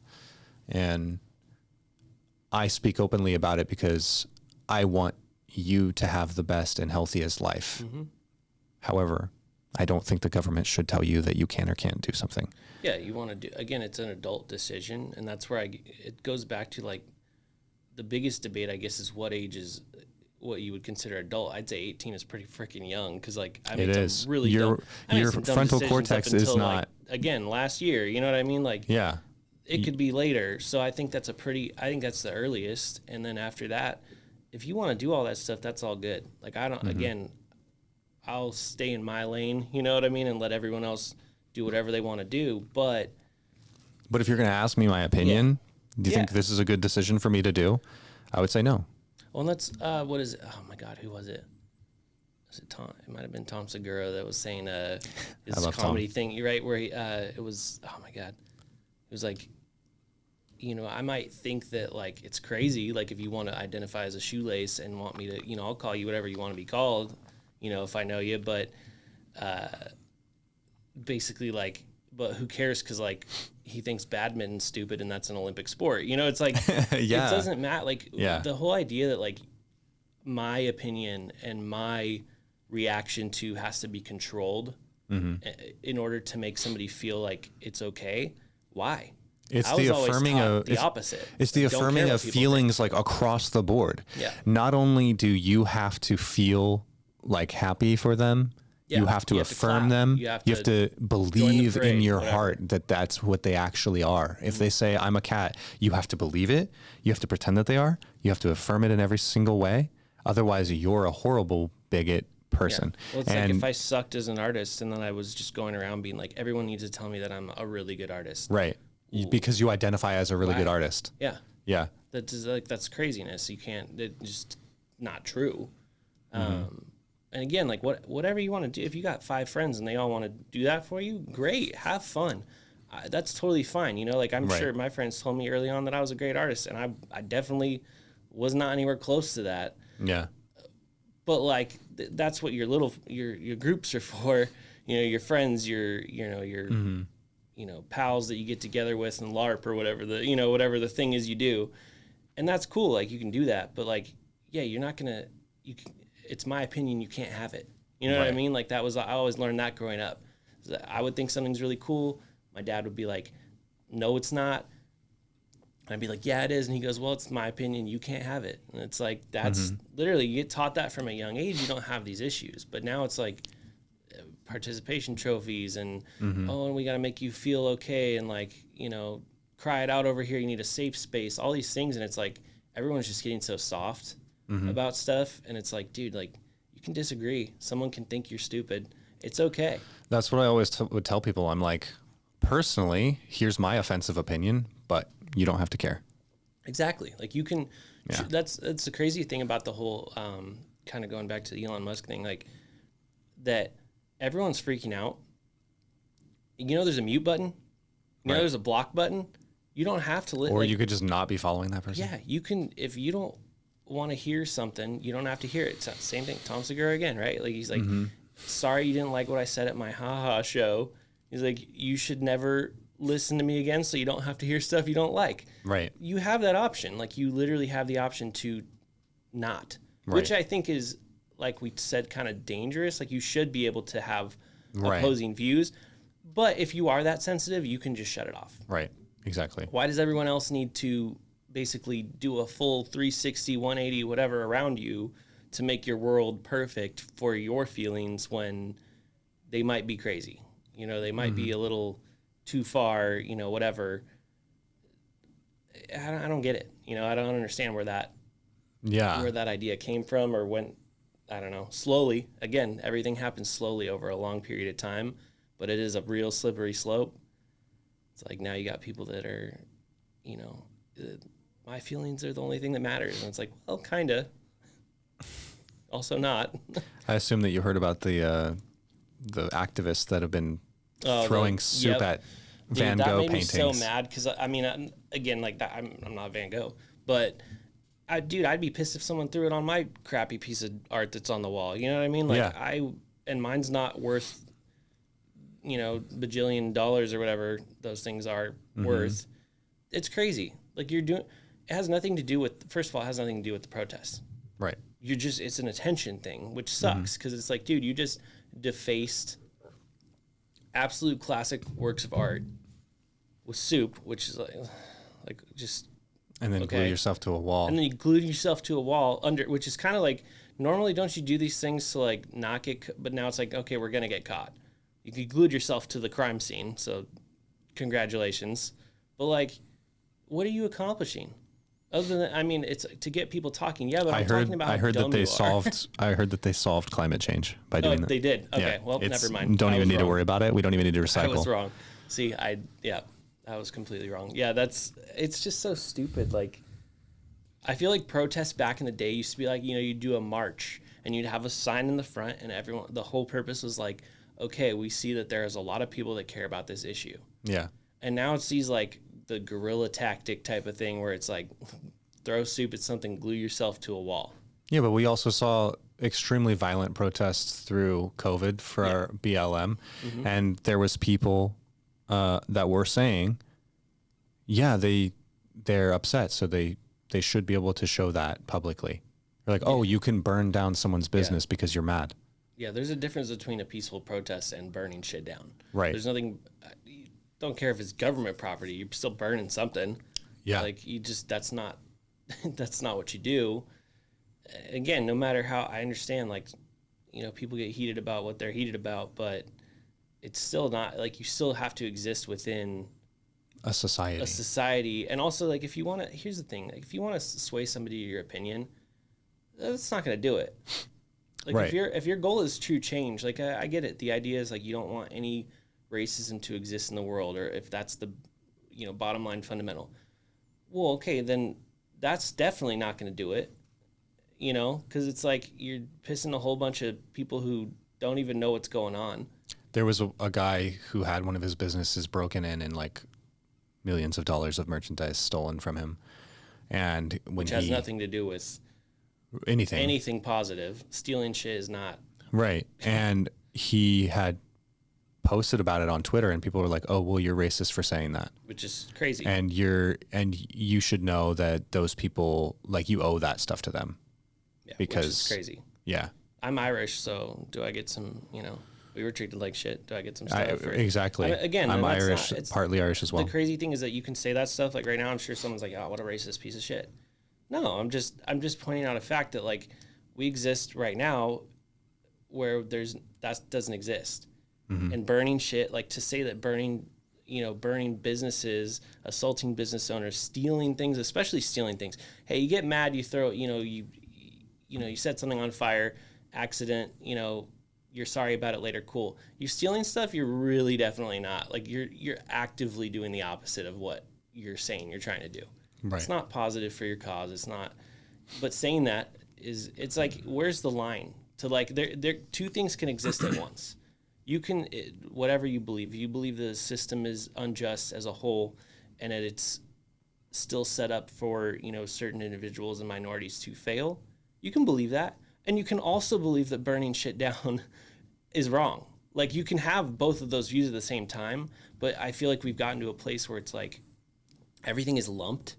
Mm-hmm. So if you think burning things is wrong, you're an overprivileged white POS racist person. Mm-hmm. Like no, but I can live in the middle here. Happily. Well, one of the arguments that they were making this whole time was like, well, no, it's not BLM. It's Antifa that's mixing in with BLM just to like take advantage of the situation. Yeah. And I'm like, well, yeah, there are some Antifa people there. And I do understand that these people kind of butt heads. But we also can see that that's not exactly what's going on. Yeah. There's a mix of there's some people that are neither of those that are just like, oh, free stuff. Yeah. Well, the other thing is if you have a protest where you're in a single place, right? Mm-hmm. Everybody shows up to a single place. Everybody, you know what I mean? And the leadership is not, yelling and saying very extremist things. You can do that peacefully. There were peaceful ones out there that happened. But I said this to a couple of people that were, had friends that were going down there, and I was like, okay, like do whatever you want, but wherever you gather, that gives those people to take advantage to hijack your protest, basically, to hijack your positive movement and make it look like. So if that's the case, it's like, one, pick your hours, pick your daytime hours. So it's really easy to stop crime. If you see someone doing it, secondly, police your own. If you see someone doing that, then why isn't that whole group of people, rather than just the business owner, or just the, you know what I mean? Just everyone's the watching, citizen, standing, right? Either they're doing it or they're standing around watching. All they do is stand around and film it. And I've seen so many videos lately at the car races, all these things, right? Where people are just standing there and filming things happen. And it's like, you're right there, like do something. Mm-hmm. And there's a lot of you. It's not like you're the only one either. Like I get it if you're the only dude. It's that same thing that we were talking about earlier, is you separating yourself from the group. Mm-hmm. You putting yourself out there, right? Yep. Like even in a situation where it's so obvious, like you see someone getting beaten up in the streets, you're too afraid to step out of line and do something about it. So many people. It's kind of crazy. And that's, but again, like you can't, nowadays you can't express an opinion without, 6-7 different people getting absolutely bent out of shape, overreacting to what you're saying, you're saying extreme stuff, and you're like, no, I'm just saying like this one thing's not cool. Yeah. Like that's it. Just making an observation. Well, because you said that means that you don't support, you're automatically lumped into, you don't even care about black. It's like, whoa, hold on. Like I just said that I don't agree with burning shit, like burning businesses and assaulting people over it. Like, but in turn, it's like you're taking people away from your cause. And that goes with anything, like any cause in general. It's like, you're not helping by doing things that make people against you. Like you're not going to sway the neutral, and you're definitely not going to sway. If you think you're changing someone who's a radical, like actual racist in the hills of wherever the hell, Virginia place that, they exist, flying the flag and everything, whatever, that's not going to change their mind either. Yeah. So either what do you want, like go round them up and get them all, or like what's the plan here? Because like I'm on board for whatever it is, but like let's not Pretend like this if you is start okay. making me and calling me that's crazy. Because like I know in my heart, you know in your heart, like we accept people, we love people, like we're very personable. Like I would never treat anybody differently. Mm-hmm. But if I can't say a simple opinion like, hey, burning shit is wrong, without being lumped in with a, like, you know, Yeah. a KKK member, that's crazy. You're like a white nationalist. Yeah, all like of a what the sudden. hell? Like how do we skip to that? Right. And I just, I don't know. I don't understand that at all. It's kind of crazy. And they're coming out with all this stuff now too, where, you know, the BLM, like big upper ups, like just took the money and bought, you know, a mansion and all this shit. It's like, so maybe That's let's on, not all get taken for a ride so fast by these quick movements that pop up. Right. And just be people in our community and say, hey, like, this is a problem or that's a problem. Let's talk about it. You know, like the way it used to be done. And now it's just like the overreaction to the max on anything. Yeah, that's Candace Owens' documentary on Black Lives Matter. Mm-hmm. The Greatest Lie Ever Told, I believe is what it's called. And then people will, as far as lumping people in, as soon as I bring up her name, people are going to lump me in with a certain group of people and say, you basically are a Republican now, not a libertarian. yeah, you're this, that, and the other thing. And the thing is that I care about the truth. And to quote someone that the left is very fond of is Malcolm X. He said that I care about the truth no matter who is speaking it. But you don't see that a lot anymore. And so if we are looking at BLM, and I've been criticizing BLM since like 2014, which is around when the movement started under the Obama administration. They said the whole hands up, don't shoot thing. Problem is, his hands weren't up. He was assaulting a police officer, and you can tell by the autopsy, and it's very clear. But people didn't look into this. And so the whole thing is based off of a lie. The thing is that you look at that documentary and you see Black Lives Matter took all this money, and yeah, they were buying mansions, and just a lot of money was going towards sex workers and LGBTQ2 spirit plus, you know, a lot of money was going towards those communities, not the black communities. They weren't paying the rent, even helping pay the rent for where George Floyd was living. None of that money was seen by those people.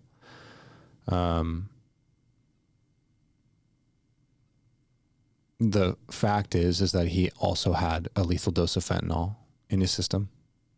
And it's an absolute shame that he died. But I don't think that there's substantial evidence to say that had anything to do with the knee on the neck thing, which you can look from the angle from the rear camera. It's more of like his shoulder. Mm-hmm. Also, Derek Chauvin is a small guy. He's like 140 pounds maybe. Yeah. And I had watched all the body cam footage from the beginning. My first opinion was, wow, this looks really messed up. Mm-hmm. That was my first opinion, and I think that was most people's opinions when you look at it. And you look at Derek Chauvin and you're like, well, this guy looks like a piece of shit, and he has definitely caused an issue. He's literally looks like he killed this guy. But then you start to research it and you start to look in and you start to see, oh, okay, he was on drugs. He was on fentanyl, a lethal dose of like multiple people. He was not cooperating with the police officers. He told them to put him on the ground. He was saying that he couldn't breathe while he was just being put in the car, already acting in a very claustrophobic way, even though he was just in a car before that. Then you have the body cam footage from all the other officers, and then we sacrifice this guy. Mm-hmm. I remember watching the trial, and they're like, yeah, you're guilty of this, guilty of this, guilty of this. I believe that it was, I don't remember the degree of murder. I wish I remember, but it was basically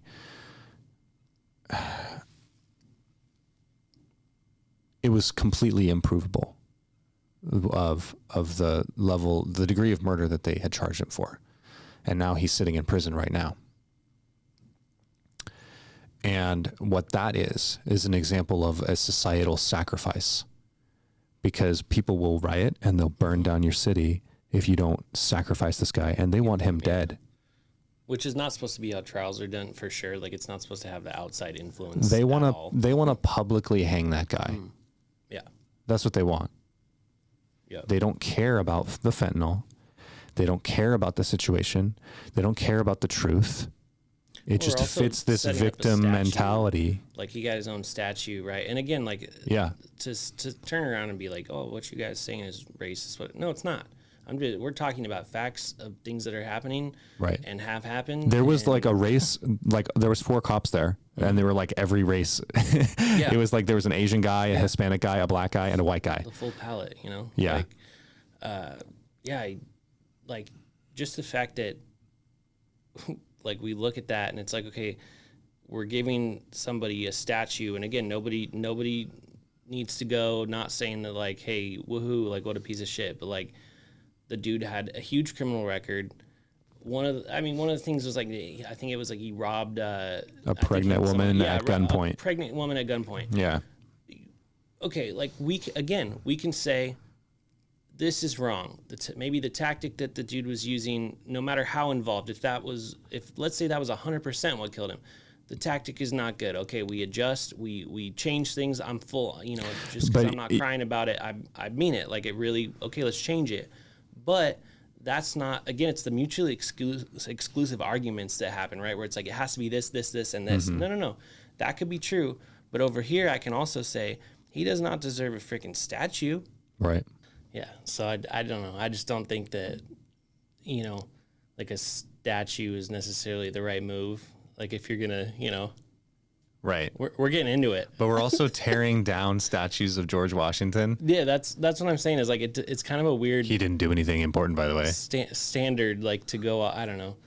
And again, like, it's crazy, like we we can get into all this crazy deep stuff in a hurry. And I'll go all day on it. But I think it's like the most important thing is, like, just to judge people on their own, like, individual, like, whatever accomplishments, things that they've done, their past, where they're at now, where they're trying to go, all those things.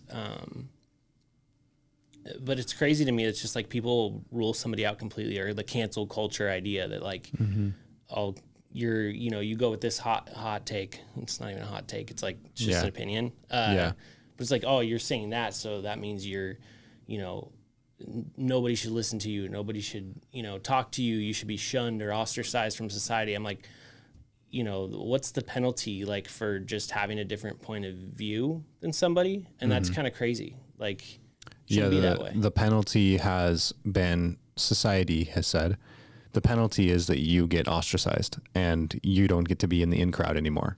Yeah. So it's, if you want to disagree with what most people are saying and you want to publicly do that, you have to also basically say, well, I guess I'm on the outside now.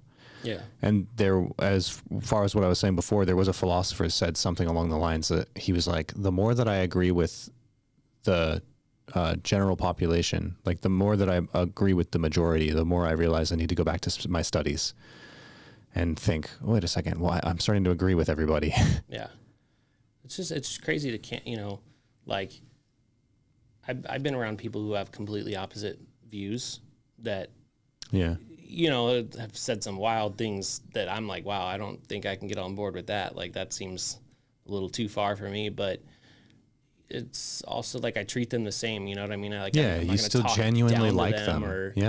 Or tell them that they're stupid or something like that. Like, I'll sit and either, if someone wants to debate, I'll have a debate. And then there are some people that don't, they don't want to have the debate. It's cool. What do we talk about? Music, whatever. You know what I mean? Find a topic, music, movies, whatever. Like, I sit with people on a daily basis for like anywhere from 4 to 8 hours. Mm-hmm.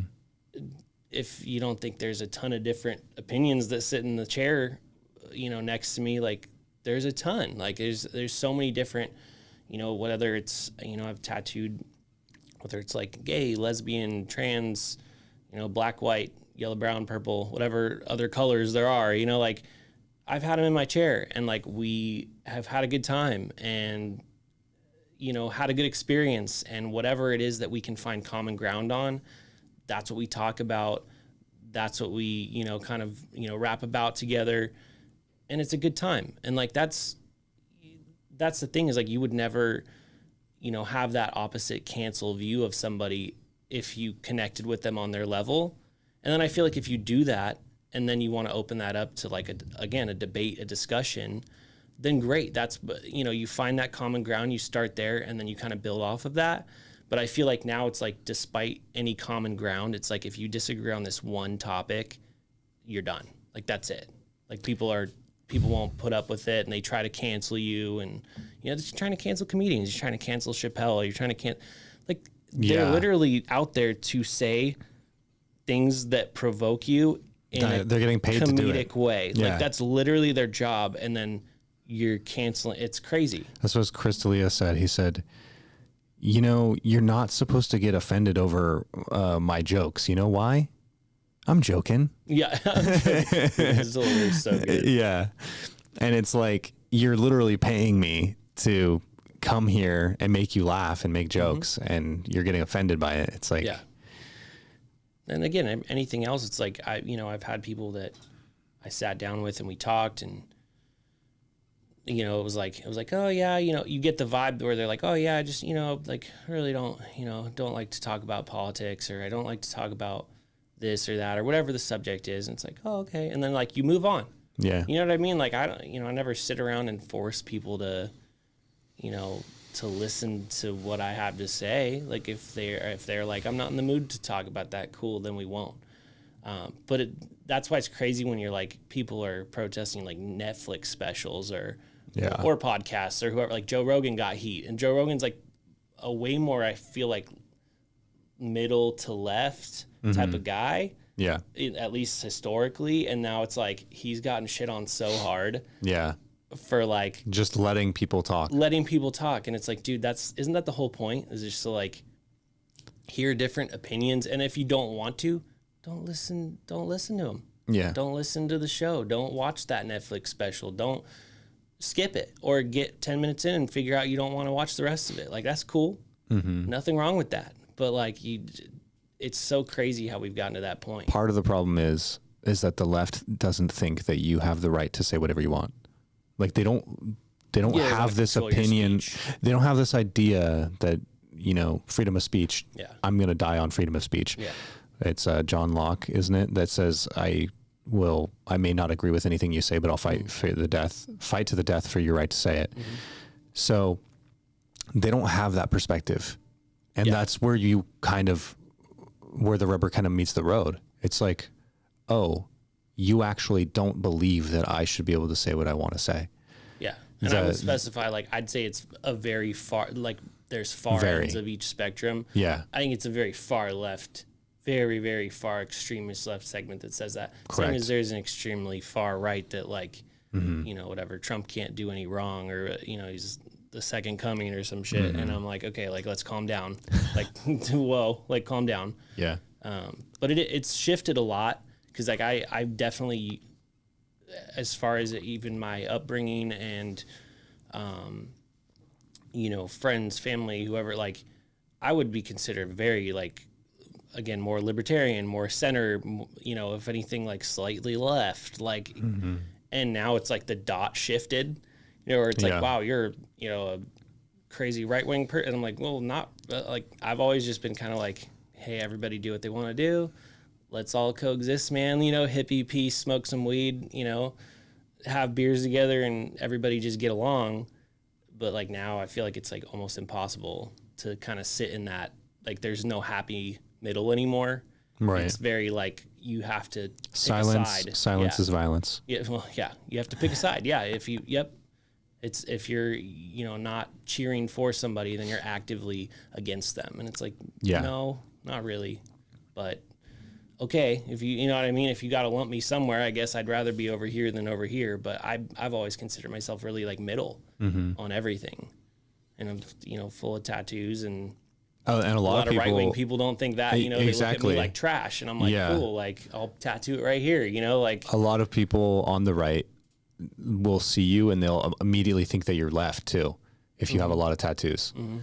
And, or if you know, it's like, hey, you want to be gay, you want to get married on paper. Half the people that get married on paper don't want to get married on paper. You know what I mean? They want out of it.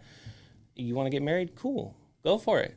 You want to experience that? Hey, fine. I don't have anything to say about that. You know, like it's whatever. well, I think that there's, I guess, two different perspectives on that. There are fundamentalist Christians that say you shouldn't get married. Gay people should not get married because I don't like it. You know, and I think it's a secret. I think there are some people who are legitimately don't like gay people. And they legitimately are against it. But I think that for the most part, it's people like myself. My perspective is that marriage is a fundamentally religious and Christian institution. And when you take it and you say, well, anyone can get married, you devalue it. And it's not that I think you shouldn't. Those people are also wanting something that's like you said, it's based in something. Yeah, it's based in a religious perspective and belief. I'm not sure why you even want to do that. And so in my perspective, you're kind of, you're devaluing what that is.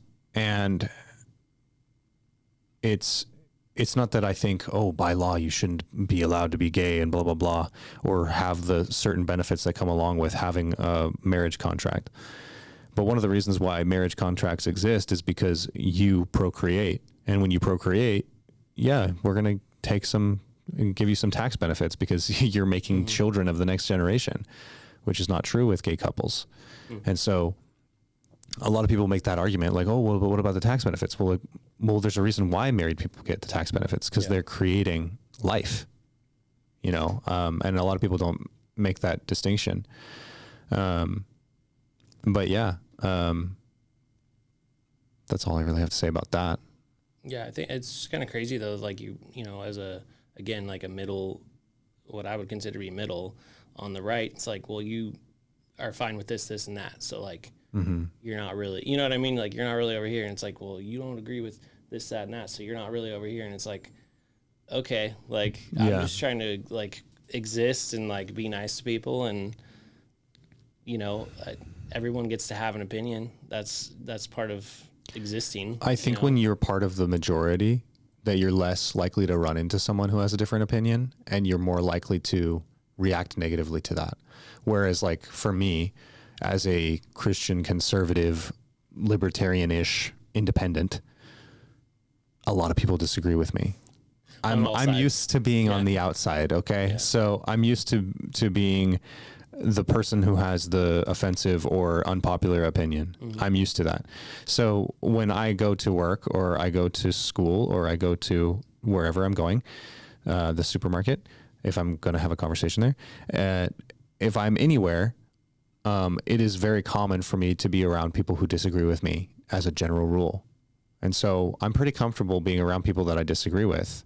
And I think that's fine. Yeah. But a lot of people, when they see someone that is not quite fitting in and they're not part of the majority, they're like, oh, this is dangerous. These ideas are dangerous. And you actually kind of see that in conservatism a lot, especially in religion, where a lot of churches will say, you don't read other religious books. Don't look at evolution or these other type of contexts. And I was always of the proclivity to say, why don't you research these ideas and spend a lot of time with these ideas and see, you know, why are they wrong? Instead of just saying, tactic, dude, if you know, you know your enemy, right? It's like, not to say that it's an enemy, but it's right.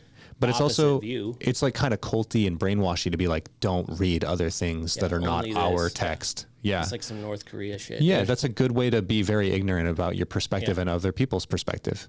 Yeah. I read, restrict learning to only like these texts. And, you know, like that's it. Otherwise, there's a lot of religious people that would be upset with the books they might find in my house. Like I have Anton LaVey's Satanic Bible, which really has nothing to do with Satan at all. It's really more, in my perspective, it's a very leftist ideology, which is do what thou wilt, do what you want to do. Whatever serves you, whatever is beneficial to you, you do that. Whatever makes you feel good, chase that. That's basically what the New Age satanic movement is about, is do what you want to do. And I've always been of the perspective that if you do what you want, it's a good way to get yourself in trouble. It's a good way to ruin your life quickly. And it's a good way to become miserable, because you chasing a hedonistic lifestyle of just whatever makes me feel good, it's not good, man. Grass is always greener. Well, first of all, you're going to, like working out, for example. I've been training for like 10 years. That's something that I have always been doing. And that's something that I don't necessarily want to do. Like if I just was like, I don't want to train anymore, I don't want to exercise, I just want to freaking sit here and play video games all day, I would ruin my life doing what thou wilt. Yeah. So but it's important to like know what, what the different like texts and things say. Like research is important, and that's, there's a lot to be said about like the lack of research and knowing topics, and people getting into stuff that they don't really know. There's a lot of, whether it's religions or groups, whatever the name, not cults, I don't know, cults maybe too, but it's like not actually knowing what you're a part of. It's like you're in it, but like you've never actually studied, or you're in it but you've never studied other people. So it's like how do you defend, even if how do you defend your faith if you have faith, if you don't know anything about the other person's, or you don't even know enough about your, like, it's just kind of you're swimming in circles, not really able to get back on the boat. And someone told me once that, oh, well, once you know the truth, then you can't unsee it, and then you just know it, and then you don't need to look any other place. It's not that I'm necessarily looking for truth in the Satanic Bible. It's that I want to understand that point of view. And there's just so many people who are not willing to look at those things and actually take the idea seriously. Look at somebody else's opinion and take it seriously, instead of be like, those people, they're so stupid. Yeah, like actually figure out where it's coming from. Even the people, when they say some crazy, thing, and you're like, it does give you the instant, like, okay. But then you're like, okay, where did they get that? And then there is usually some deeper something that caused that, whether it's good or bad, or remains to be seen. Like, go look at it, go check it out for yourself. Yeah, do the work, like do the research. As being someone who believes in the Bible, I clearly understand that there's a lot of things that sound crazy in the Bible. That, it sounds like Scientology. It sounds like any of those other things. But that's what I think is true. Yeah. And I have my reasons for believing those things, but I understand how it sounds. And if for me to like look at another perspective or idea and think, well, it sounds crazy, therefore it must be, and my own ignorant perspective, I don't think that's fair. I think that you should look at these other ideas, and like I said, if they want to be taken seriously and they want to talk about something seriously, okay, we'll seriously try to dismantle it, seriously take their ideas as for what they say that they are. And that's how you come to a solid worldview, is that you test your ideas and you throw everything that you have at it. That's what I've done with Christianity is, okay, well, what are the things that people say are wrong with it? What are the flaws? What are the holes in the ideology? And you try to break it into pieces. And if you can break it to the point where, you know what, I don't think this is true anymore. Well, you're growing. Yeah. You're going to move on to the next thing. You're going to find the truth somewhere. If you're really serious about testing ideas And the thing about these religions that have been around forever, like Islam and Christianity and Buddhism, they've been around for a long time. And the reason why is because it's hard to break them apart. It's not just something that, as much as Sam Harris would like to say, oh, this is so easy to dismantle Christianity and it's so silly to be religious. I think that you're incorrect. I think that if you look at the idea seriously and you take these ideas seriously, those things are hard to break apart. That's why they've stood the test of time. And there's this idea that the people in the past were kind of dumb and they didn't really know what was going on. Think again. Yeah. Well, that's a lot of, like, I feel like a lot of people, it's like, well, like, explain, you have crusades and people, for thousands of years murdering each other in the name. It's like, okay. And that's where you go to, like, okay, there's always powerful people that are going to take something that a lot of people believe in, maybe for good reason, right? Maybe for the wrong reasons, maybe for good reasons, whatever, are going to hijack that and turn it into a spear and point it at the next guy they're trying to take out and then, shoot it at him. So it's like, if you know anything about church history of Catholicism, it's very easy to find, oh, this was basically the government morphed together with Catholicism and them using it as a weapon. That's what it was. And the thing is that people will look at that and they will confirm their biases. They're like, well, religion just causes war, blah, blah, blah, which is an interesting perspective to have because as far as I understand, communism has probably killed way more people than religion has. And you have some examples of quote unquote holy wars, but the ideology of communism has killed much more people. Yeah, it's the ideals of it, maybe not the same, especially because they happened later on where there's more population to kill. So I'll give it that. Like one dude and a few, really close homies of that guy that decide, all right, like here's the motive, here's what we need to do, and now we're going to use this as the tool to get everybody to be, to back it, to be on board with it. But it still is the same, same ideology as like, how you get Hitler convincing everybody that, Jews are horrible. Yeah. You used what you had, turned the masses and got them behind you enough to be able to gain power. And then once you have the power, you're good. Once you have the military power behind you, you don't, it doesn't really matter these anymore. tiny steps in order to get to that place. Yeah. There's a book called Ordinary Men, which is about some police officers in Nazi Germany around that time period. And they go from being ordinary men to people who drag Jewish women through the streets and shoot them. That's crazy. Pregnant women. But they didn't get there overnight. No. And they didn't immediately be like, yeah, let's execute the Jews. That's not where they were. But everyone was kind of moving in this direction little by little. And eventually it's like, that's where we get, it's like full circle all the time. Is like going back to like, you have events where, people get killed by cops or whatever, and it's defund the police, and it's like that all sounds all well and good if you really believe, the cops are horrible and full of whatever racists or people who are just jacked up on power, even But you start going down that road, and it's like, well, then you end up with a society that doesn't have anybody to call. Who do you call when someone's breaking into your? You know what I mean? You're looking for this alternate solution. Well, you think world peace comes after that? Maybe that alternate solution is, again, maybe you have this, you go back to like a one world government or whatever, where it's like, but do you really want that too? Like, cause it's like, you got to pick, you got to kind of see there are consequences to the choices that you make. And you might not see them coming far ahead, but it's like, hey, if we lose the ability to talk, to debate, to see these issues and lay them out there and go, hey, here's what I see. Here's what I see wrong. Here's what I see that doesn't bother me at all. And everyone can get it out there without yelling at each other and, basically causing all this division. If you can't get to that point, or that discussion is stopped, or it's just you're this side or this side and that's it, that's where it takes you. I feel like that's where it takes you, is because whoever gains power, it's the gun in the middle of the table again.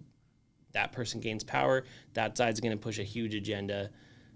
And if it's the wrong one, then you end up again with, your Nazi Germany, with your communist dictators with full power. And you didn't get there because you were like, what would be really great? It's like tyranny, right? Like oppressive government and rounding people up in the streets. But that's how you get there. Like it's the steps to get there. You slowly giving your team or ideology power. Too much power. Yeah. And that goes for both, because that's where I'm like, I didn't think it was good. The whole like executive order stuff started being a thing way more recently. It's like, well, you give both teams the ability to do shit like that, where it's like, oh, you can just do stuff now without any sort of, you can just shut down businesses. Yeah. I don't think anybody should be able to do that. Like right or left, I don't think you should have that much power. It's but when you do if you do it on one side, you get to do it on the other, and now you've opened up a can of worms going forward. Yeah. That's again, I was just like, I remember telling people, you shouldn't want the government to tell people to do something that they don't want to do or they don't believe in, regardless of whether or not you agree. You shouldn't want that, because the pendulum swings, and one day you're going to be on the opposite side of that, and not gonna like it. You are not going to like it. Yep. Yeah, it really should. I don't know at what point, or again, it's so slow that you don't see it coming. Maybe there's not one point; it's just many points strung together. But I feel like it was growing up. My understanding was government is supposed to, put your policemen, your law, your people to make it safe. Make sure you don't get robbed going down the street. To make sure that if there's an emergency and someone bad comes, that they're going to handle it for you. Your firefighters, your people that, your house is on fire, who you got to call somebody. Government should set up those structures. A military to make sure that other bad people, aka communists, people who do have those crazy agendas, Hitlers of the world, can't come over and just take over your country and assimilate you into that crappy society. That was the whole function. Anything past that has gotten like way past the overreach. Right. And it just continues to be more overreaching as it goes along. But I don't know where the slippery slope started. But that was always my understanding, was it was just a basic thing. It was like, keep the peace, keep the world peace, as it were, between other nations and our nation, and that was it. And you mean government as a whole? Yeah. And that was it. It was not to get into all these other little areas of your life and telling you what to do. You just exist, and you get to be free. That was the whole concept. But I don't know. And yeah, it's a lot different now. I think the police are underfunded. Yeah. The thing is like, people are like, something that I had said for many years now is that police officers are undertrained. Mm-hmm. They do not have hand-to-hand combat training at all. Which means you need more money to. Which means you need to be putting more money into the system to train these guys to be able to do one of the most difficult jobs in the world. Mm-hmm. These people are always feeling like someone's going to freaking try to kill them. Someone's going to try to lie to them, steal, like whatever it is, that they're dealing with criminals on a regular basis. Mm-hmm. And so that's what you get, this thing called cop syndrome, where you think everyone's lying to you. And obviously you try your best not to do that. But I've said over and over, they do not have the training that they need to do this. You're talking about someone who needs to be exceptional at their job, first of all.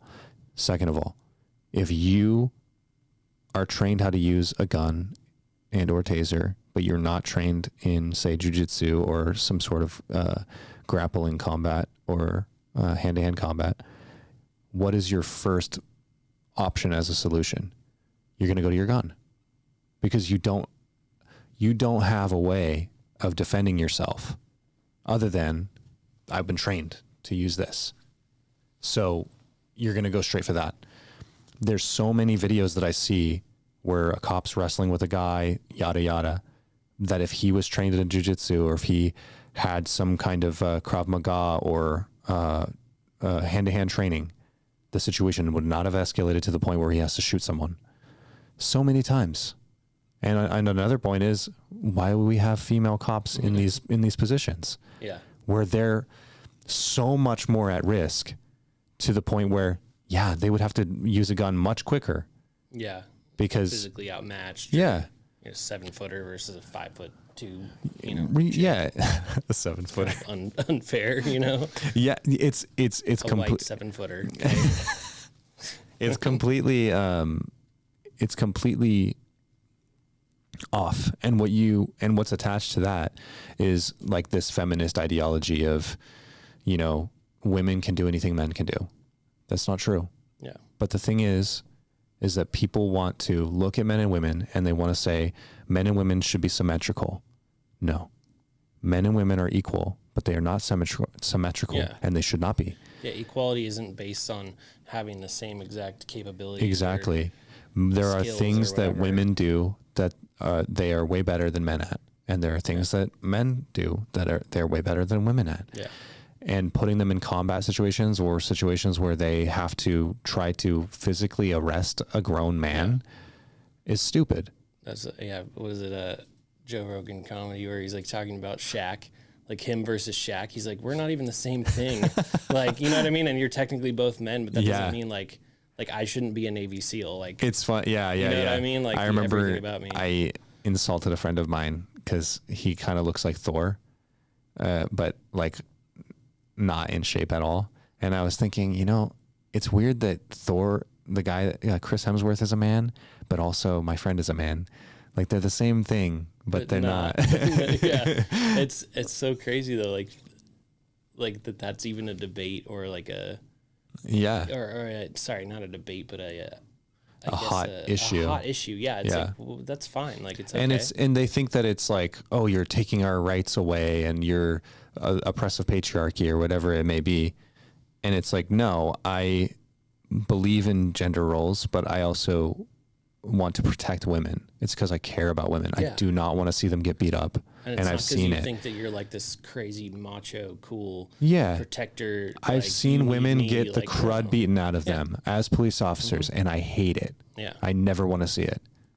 Yeah. Yeah, it's but I think that's where all these little like basic ideals that we've been kind of touching on, it like comes into play in the littlest situations like that. Like, if we didn't think like this wouldn't be a problem. Like if we weren't trying to push this, like this idea that doesn't need to be pushed, right? We can still think, we can still value this people group and still think that this is a bad idea.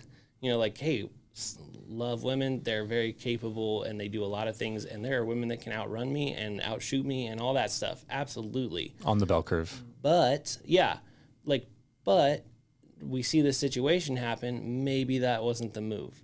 Yeah. It's like we can have these, individual assessments instead of a broad brush of like, everybody needs to think this way.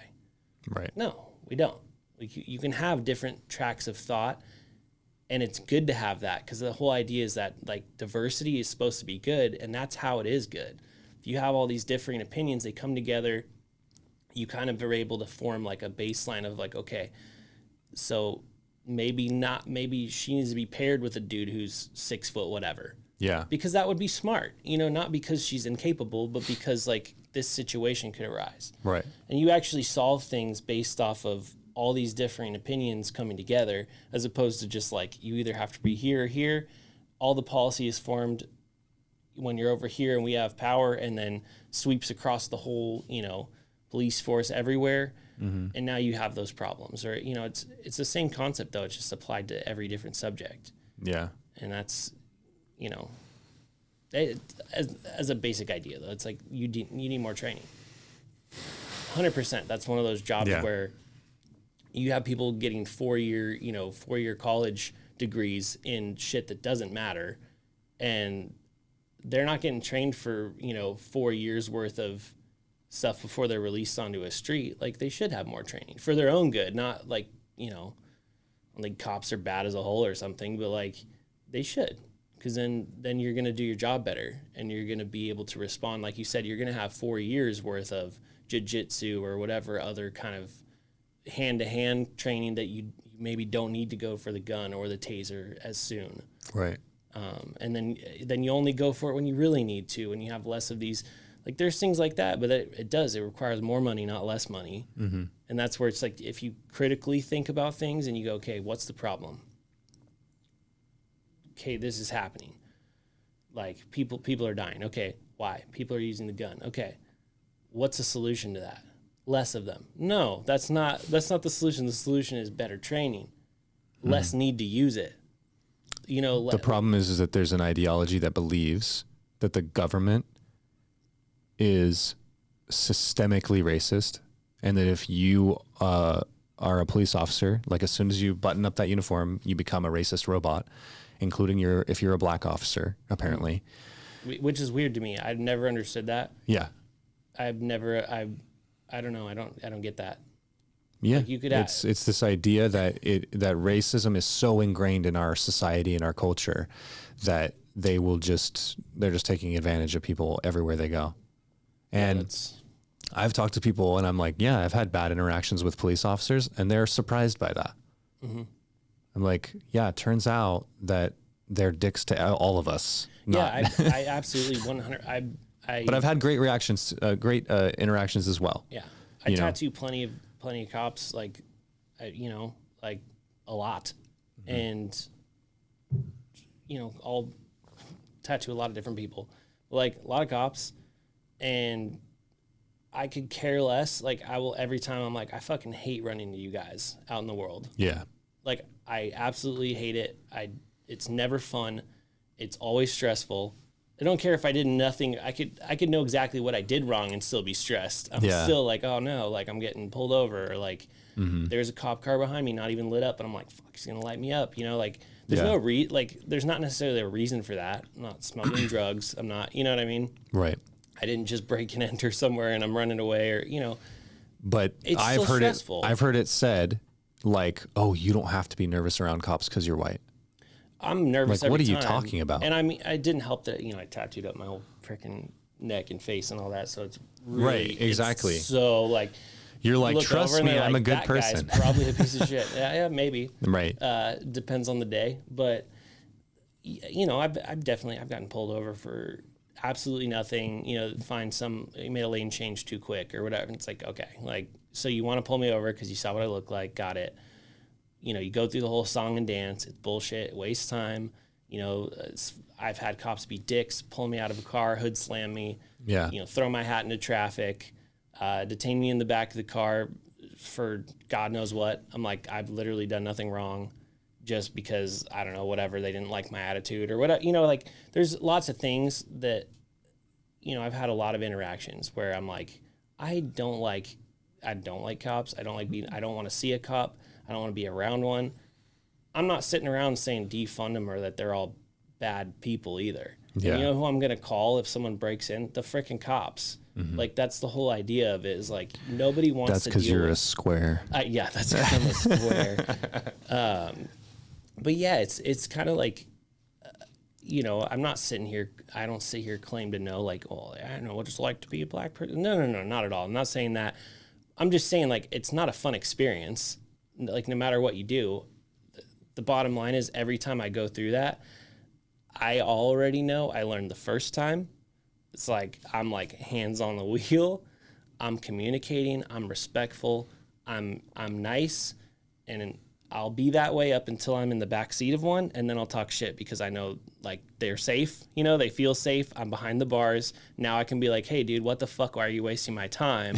But I'm not going to do that until, what I mean? I'm not going to do that waving my hands around in the front seat. Right. That's a threat. You're getting your time wasted. I'm trying to be respectful and smart about it. Also, like I said, these people are on edge all the time. Yeah. And absolutely. The more that you act out weird, the more that they're going to be suspicious. There was some story in the last, like, I think year that was, not that there's not more, but that's just the one that stuck with me, was like the dude stopped someone, like CHP stopped someone, and literally the dude like shot him dead just on a routine traffic stop. Happens. You don't know. Dude didn't even have a second to say, hi, how's your day going? Right. Probably was whatever, going to give him a speeding ticket, and instead the dude's dead. Doesn't go home to his family. Like, that's a person as well. Like, they're not a robot. And those are the risks that you take when Yeah. you enter the force. And I understand the, you know, the fear as the person on the other side. I'm like, this is also a person. They're afraid that maybe I'm a total piece of shit that's going to just end their life today. So I'm, you know what I mean? I'm going to take that into account in how I treat them, how I interact with them.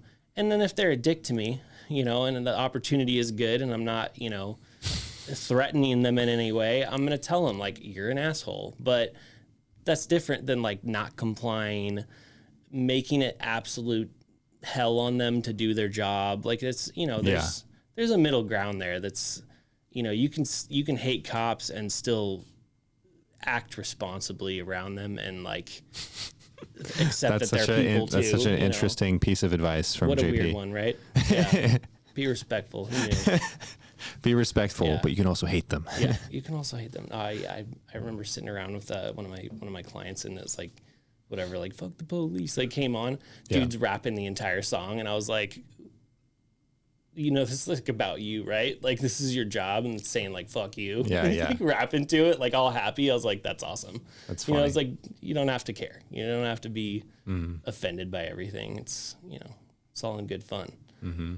But yeah, I get I get so many different people in, so I really do enjoy asking people about their jobs, about the craziest shit they've dealt with, because you get all sorts of stuff that you never knew, and that's again part of like learning. Yeah, like I do like to pick as much up as I can and get other people's perspectives and, you know, how they feel about things and kind of pull it into my own worldview and, you know, how I, you know, think about people's, you know, likes, dislikes, you know, what they do. So I think it's also like so few people are actually trying to develop as a human being and improve really themselves. Yeah. Someone was saying, I think it was Chris Williamson. He was saying that, like, you're probably in the top 5% worldwide if you're listening to a podcast about improving your life, about any sort of like personal development. Like the amount of people who are actually interested in making moves to try to do that is so small. And it's like, yikes. But I wanted to go back to, I guess, more of the business aspect of like things that you do, because we got super deep in it there for a little bit. Yeah. It's always fun. Anybody who listens to this, like, I will gladly debate anybody anytime while tattooing you if you want. And I will still do the best tattoo ever, and we will still have a great time. And we might not want to go hang out for beers after, but like we'll be cool. Like it's, you know, it's okay to disagree. It's okay to disagree, and that's fine. The reason why we're getting even into this world is like I'm talking about self-employment and saying I don't want my employer to be able to control what I say. That's just not how it works. And I refuse to be like, oh, I can't talk about this or that. I'm sorry. Yeah. You don't have that control. Yeah. Shouldn't do it at work. Like, don't be that person at Target who's like assaulting the person in line with your opinion. Cause like, you're just at the, you're the checkout guy. You know, you're like, did you know that Joe Biden has amnesia? Dude, I'm just trying to get in line here, you know? Like, like definitely don't. Yeah. Not like that, but but that's the thing is like, I understand that, I have polarizing, opinions or perspectives, and that, I'm not going, I want to be self-employed because I don't want anyone to be able to control me and what I can and cannot say and what I put in my body and yada, yada. But and also I have a proclivity for art, if you will. Yeah. So, yeah, you got to be able to express yourself how you want when you're doing any form of art. Yeah. That's a broad, art is a broad, you know. Oh yeah. Art, so. Yeah. I think my perspective is like, I wanted to do the taxidermy thing. I wanted to do something with my hands, some sort of art form, whether it was like music or this or that, you know. I needed that artistic outlet, but I also wanted to do podcasting because I also know that I have this brain that's just constantly running, and I need to speak my opinions and to have these hard conversations and have people tell me, hey, maybe that's not a great idea. But I have to put myself in the position to have someone tell me that, because if you have all these dumb ideas in your head and you just keep them to yourself all the time, you're always going to be that person with dumb ideas. Yeah, well, that's true. Yeah, that's why I like my job. I like, being around, again, a lot of different people, and it's good to be exposed to different things. There's nothing there. I think it's good to be a little bit sheltered maybe when you're younger, before your brain can truly process complex issues. But like, yeah, I mean, as an adult, like, you shouldn't stop growing. You should try to, try to do your own thing, for sure. Like, I think, I don't know, everybody should, try to find something that they're passionate about and build a business around it.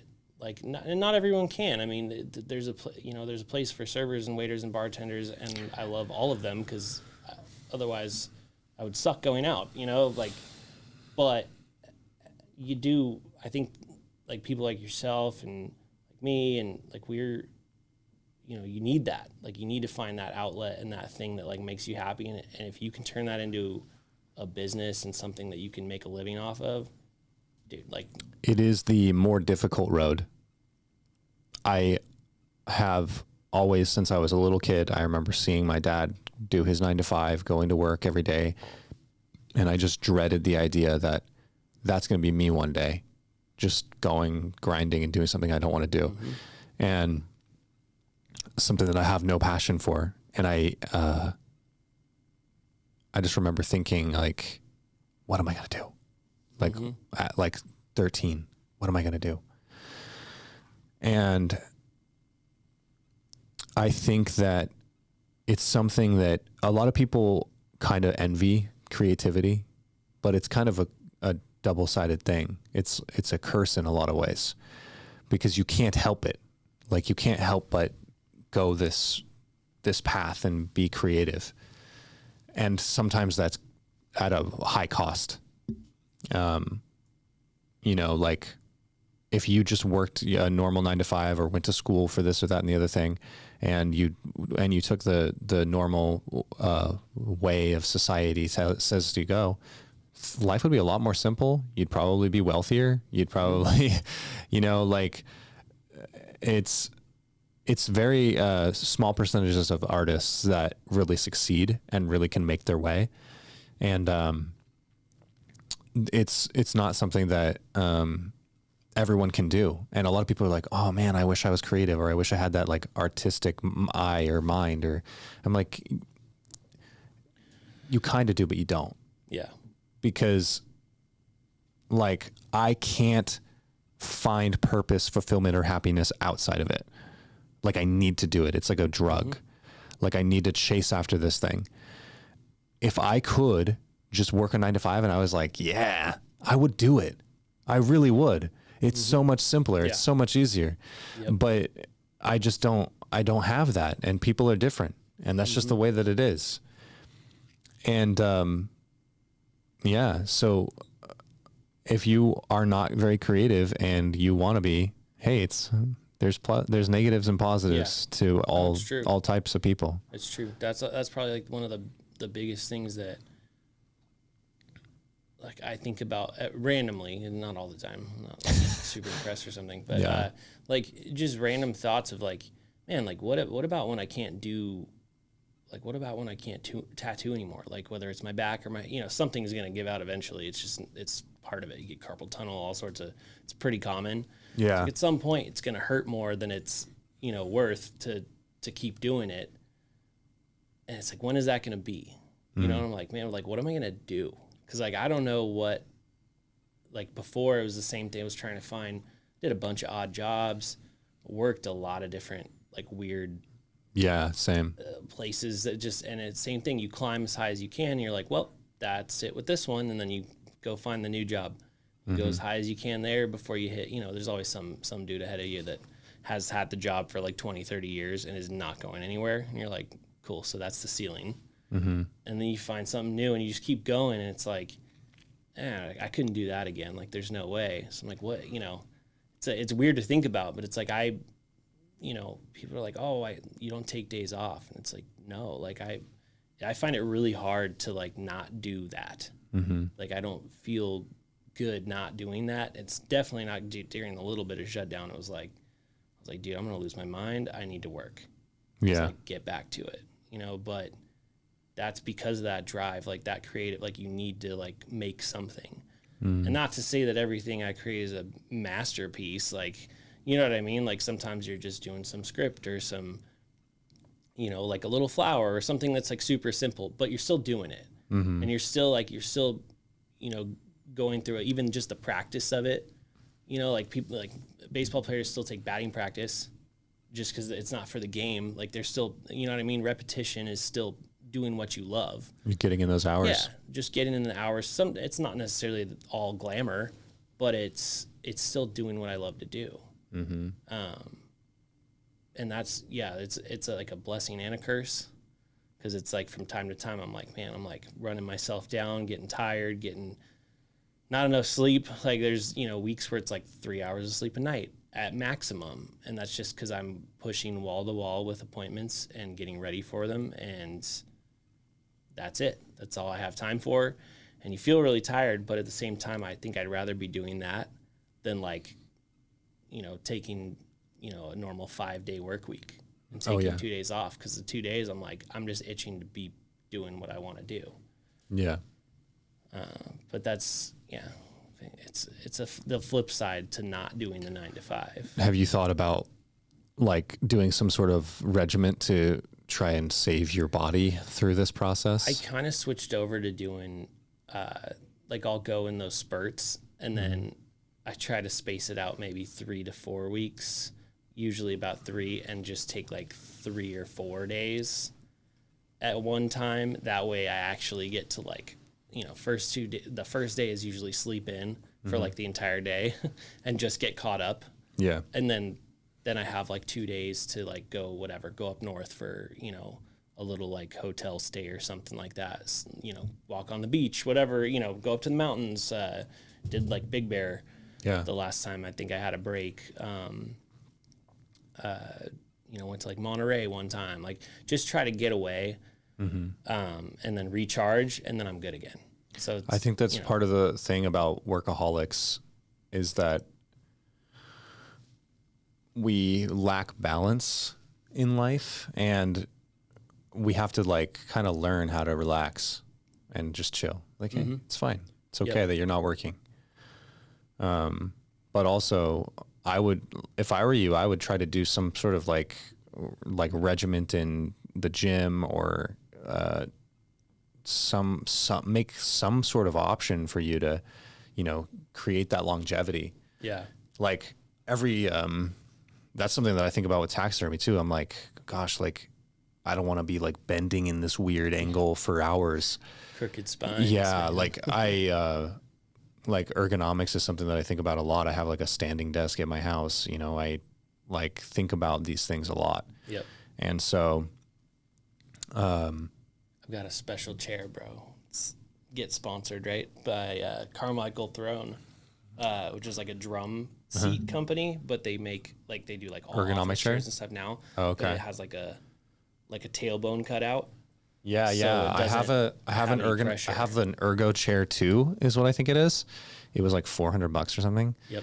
And it's like any good chair is like $400. Exactly. You can get like you can get a lot of chairs that will just wreck your back. Yep. Or you can just spend a little bit more money and you'll thank yourself for it. Yep. So yeah, notice the difference, dude. Like just from the chair I use, if I use like a normal one for like 10 minutes, after 10 minutes, I'm already like I'll be shifting. I'm like trying to find a comfy spot, and there is none. And it's like, it makes a huge difference. Oh yeah. And it sounds bougie, like to be like, oh, my chair's not good enough. You know, like I've been made fun of before. It's like, dude, you have to have your special chair and your special hand grip and it's like, yeah, because like I want to be able to do this for a long time. So yeah, it's like so many people are critical of like my diet, for example. They're like, oh yeah, your diet's too strict. this is too strict. Like, this is too much. I'm like, but that's what I want. Like, that's, it's my choice. It's something like, cause for me, like I eat spinach, like just raw spinach without anything on it every single morning. And I eat eggs. You're crazy. Yeah. A lot of people are like, what's wrong with you? And like berries or something like that. Like sauteed at least? Like no, just I just eat it straight raw. Just like a cow. Because I actually, I dislike it so much cooked. Like, and if I mix it with something, I hate it. So I'll just eat it raw because I don't want to, but it's like, I do a lot of these things. And like a lot of what I'm eating is, something that I know that I have the discipline to do and something that I'm capable to do. And I know, well, from my research, and this is something like, you know, diet is something that I kind of obsess over. That's the best way to go, is like real unprocessed whole foods. And that's what I do. And a lot of people are like, oh, well, like, don't you ever get tired of it? And don't you this, that? I'm like, no, not really. I don't think about what I eat at all, but that's what I like about it. I don't have to think about it ever, right? Because I meal prep it or this, that, or the other thing. It's there. I already have it. I already have such a regiment down as far as what I'm going to buy for the week or 2 weeks. And it's just boom. And it took me a lot of time and like research and understanding for me to get to the point where I'm at, or like, I'm pretty sure I'm that's what you want on the right cycle, you know, and it's something that I know that I can do. And it's like, well, if I believe that this is going to push me forward longevity wise, and like my brain is going to function better when I'm in my later years, and or my body is going to function better throughout my life because of the exercise and the diet that I'm on, then what you're gonna do. That's what I'm going to do, because I have the discipline to do it. Yeah. Like, sure. Like I don't eat bread at all. Yeah. Like people are like, oh, don't you like want pizza or like this and that? Sure. Sometimes. Yeah. Like, and bread is something that I love. Like I did not want to let go of bread. And I remember thinking a few years back, like 4 years now or so, that I was like, oh man, like pizza is something I just never want to give up. But I did. And I gave up bread as a whole. And like, it's really great for me. It's weird too, like, because you obviously, like, you get older, your body changes and stuff, everything starts breaking down slowly. But it's like stuff that I used to be able to eat, like, without ceasing, just continuous pizza and whatever. Like, dude, like, my stomach will be dying, like, just absolute pain. Like, and I'm like, dang, that sucks. Like, but it's literally like, it's because at a certain point you got to change up and kind of like do things that benefit your body. And whatever changes it goes through. But I had a buddy who had a bunch of health problems and tried a bunch of different things, ended up doing the carnivore thing where you just do, you know, and I mean, you have to be really, like, it's not like just, you can just go out and have any meat. Like, the cut has to be specific. It's expensive, dude. The way you cook it, all that, right? Did that, and the doctor literally told him, like, if you do that, like, you're gonna hurt your body, like, you know, you could actually die, like, all this different stuff, right? Unfortunately, the doctor doesn't know what he's talking about. Went back for tests after being on it for like a few months, and he was like, dude, you're like perfectly healthy now. Like, I don't see any of the issues that you had, like, all it. But it's like, just because, like, one, you know what I mean? It can even be. It's a lot of autoimmune issues. Are you gluten intolerant? No. Well, not that I know of. My sister and my mom both became gluten intolerant. Okay. And then my brother has like some early signs of gluten intolerant. I don't, because I don't eat bread at all. Is that like just like you get a tummy ache, or what's gluten intolerant? Like you're just straight hurling if you have gluten, or? It definitely affects your stomach for sure. I don't know like all the side effects that come along with that, but the idea is like, you got to get off this or it's just going to get worse. And my perspective is that I think it's the way that they process grain and bread in the States. I think that they actually are causing people to become gluten intolerant. Like country to country. Like if you go to Europe, if you go to Europe, you're not going to experience the same things that you experience over here. Like I believe Scotland outlawed Subway's bread because it had too much sugar in it. They said, you're not allowed to call that bread. That's a pastry. That's how much sugar was in Subway's bread. That's crazy. So my perspective is like, I think that if you're consuming these things regularly, your body just eventually gets a threshold. And it's like, okay, no. This is terrible for you. Blah. And you become intolerant to it. I don't think that's necessarily true with like lactose intolerant. Like a lot of Europeans don't get lactose intolerant because generationally we've been keeping cattle for hundreds and hundreds of years, and so it's actually less common for your like common European folk to have a lactose issue. Interesting. I drink like a gallon of milk a week. Really? Or more. I used to love drinking milk, and I don't know, at a certain point I just like stopped.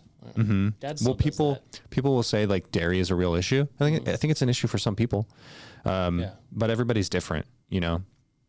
I want to have just like straight raw milk, but it's so expensive. It's like $15-16 a gallon for raw milk. That's crazy. Yeah, like, that's like untainted raw milk. Nothing changed. It's a different taste. It's not that different from what I'm drinking right now, because I drink like whole, organic, no hormones, like type of milk. As close to it as you can as close as I can get in an affordable range. Also, it took me forever to even find anyone that sells raw milk. Like, it's really uncommon. Yeah. But I guess there's a farm in like Simi or something that provides it through Sprouts. Oh, that's cool. But yeah.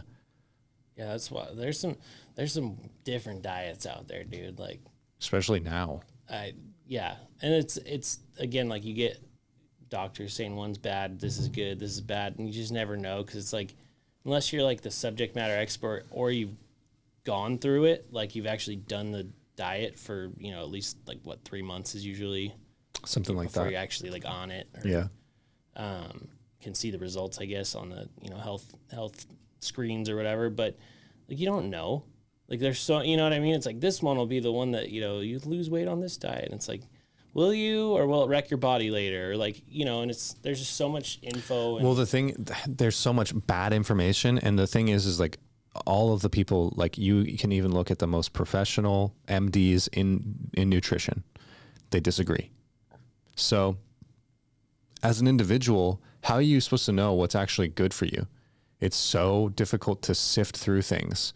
And so that's why one of the things I say is just eat whole, real foods that are not processed, because that's how they're created. Yeah. Like, how could you go wrong with that? Yeah. And just so, like, eating clean, basically. Yeah. But I've seen like very many dietitians that'll say carnivore is like a terrible idea, and then other dietitians will be like, actually, no, it's like not that bad, and blah, blah, blah. But as far as losing weight goes, what a lot of people don't understand is that it's calories in, calories out. As long as you're in a caloric deficit, you're going to lose weight. And that's all that matters. You can eat Taco Bell every day for the rest of your life. I'm not going to say that it's healthy, but you will lose weight if you're in a caloric deficit. So if you're not eating more Taco Bell than your body can burn in the day, you'll lose weight. So I'm about to go do that diet. Sounds great. Yeah. And so, like, for me, I could never do that because I would. Well, the bad news is you can only have like half a taco then for each meal or something. Yeah, because however many calories you're getting from Taco Bell, like, I don't know what the ratios are, but it's a cool diet, but it's also kind of depressing. Yeah. There's a guy named what's his name? Coach Greg. He's like he's got a degree in something about fitness and health, but he always shows like these different like plates of food. He'll be like, this one's this many calories and this one's also this many calories, and like his version is like way more food than the other option, which is like it's crazy. Like, and it just depends on what you're eating. Like, you can eat something that is super caloric dense, like a donut, or you can have way more of like chicken breasts or something like that. And so it's like, people will often say like, oh, I'm full, or I'm not full, so that's why I'm eating more. It's like, well, you're eating a lot of things that are not satiating, but they're caloric dense. And then you're just consuming a lot of calories in the process of doing that. And that's the thing about a lot of these foods now, is that they're meant to trick you. They're Yeah. salty, sugary, spicy, whatever it may be. Like they're just jam packed with all these things that like trigger your brain into like dopamine. Like you need this, like, because you're a human being that used to have famines and used to actually need to go out and find food. Yeah. And there's just the right formula to get you addicted to it. Just the right formula for you to just crave it and want. It's the potato chips brand is like, you can't eat one. Yeah, Pringles. Yeah, you can't eat just one. Yeah. And it's like, you can't stop. oh yeah, that's not a good thing. Yeah.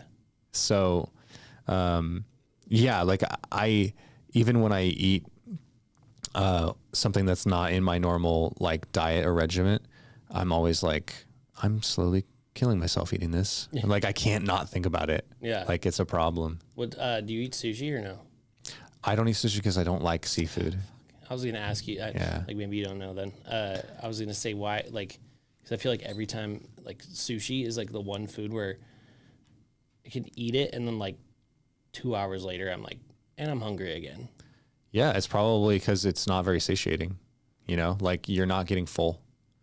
So that's how I feel about like Panda Express. Oh, dude. Like I can't have that. That is like I will. I was telling someone this the other day too. Every time I used to have Panda and then I would try to work out, I was just like, like I could not. Yeah. I'm just took me like for like a half an hour immediately after I eat it. I'm like, what? Why? Yeah, you're just on the floor. Yeah, it's awful. Yeah. But when I would eat that, I would get full, and then like 2 hours later, I'd be hungry from Panda Express. So the orange chicken's good though. yeah, it's like, but it's delicious. It's unnaturally good. That's why. Yeah. No, that's I can't do that anymore. I can't eat, But yeah, I'll go outside of my diet, like, you know, whenever, like it's like, oh, it's your birthday or it's a wedding, or like people are like, oh, is this okay if you eat this? I'm like, I literally eat clean all the time. I could eat whatever I want. It doesn't matter. Like if it's a, you know, some sort of event, it doesn't matter to me because like I'm so like regimented. I don't need to worry about it. Yeah. You know, and that's. So do you eat at the thing? Like, do you eat at whatever event it is, or you're just able to not because you're good, or? No, I'll eat it. Yeah. Okay. Yeah. Yeah. You'll go for it. I'm not worried about it because that's great. I'm always, you know, eating clean for the most part. And so I don't need ruin it just doing it. Yeah. Me having this. You just can't have a week full of events basically. Right. Exactly. I would start meal Fall prepping. I bring my own food to a wedding. You'll be in the back with a Tupperware. Yeah, exactly. I know people like that though. Who like yeah, I think it was Dwayne Johnson. I saw some video of him going, he was like at a restaurant and he was like, oh, can you microwave this for me? And I was like, I could never do that. Yeah. I just don't have the.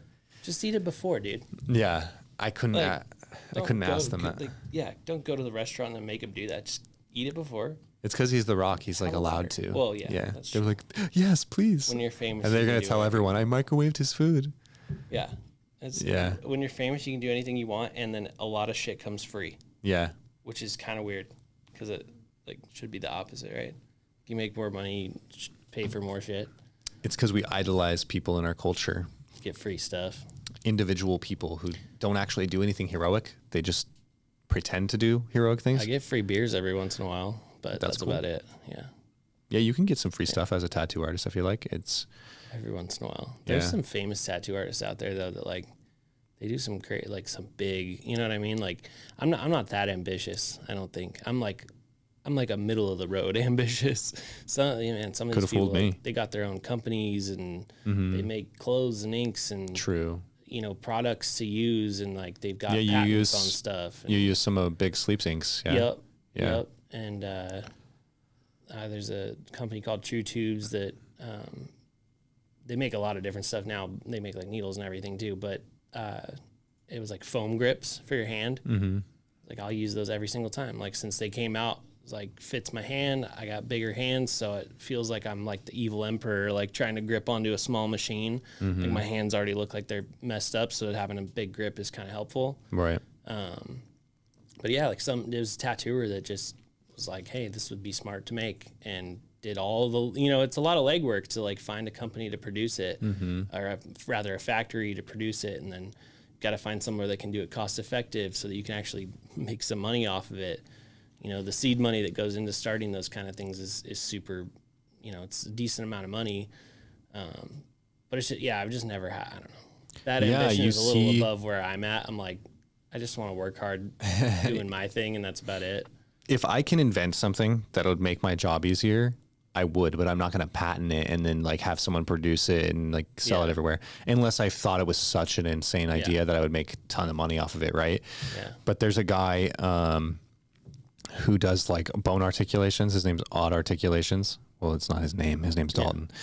But he made this thing called what he calls the Brain Blaster. It's like this like hose combination thing that he made where he just sprays the brains out of skulls. And it's super useful because he has to clean brains out of things a lot. And I'm like, okay.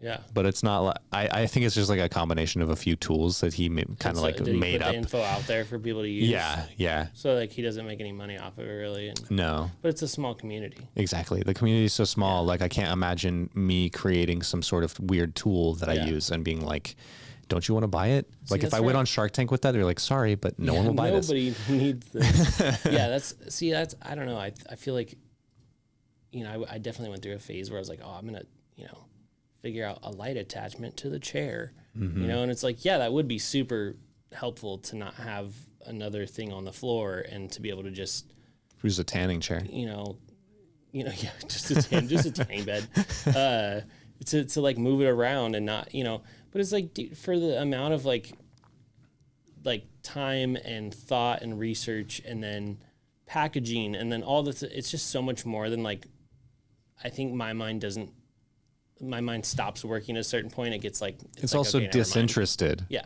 Because it's like when you start adding the logistics of all the other work that comes along with having a business, those things are not why you did it. Yeah. It's the way, it's that the creative part that I enjoy. And it's the creative part that you like. It's not like I ship out a lot of stuff from like my little Etsy shop. It's not like, oh, I love freaking packaging boxes and shipping stuff out. It's just what gives my heart joy. No. If I did, I'd work at Amazon.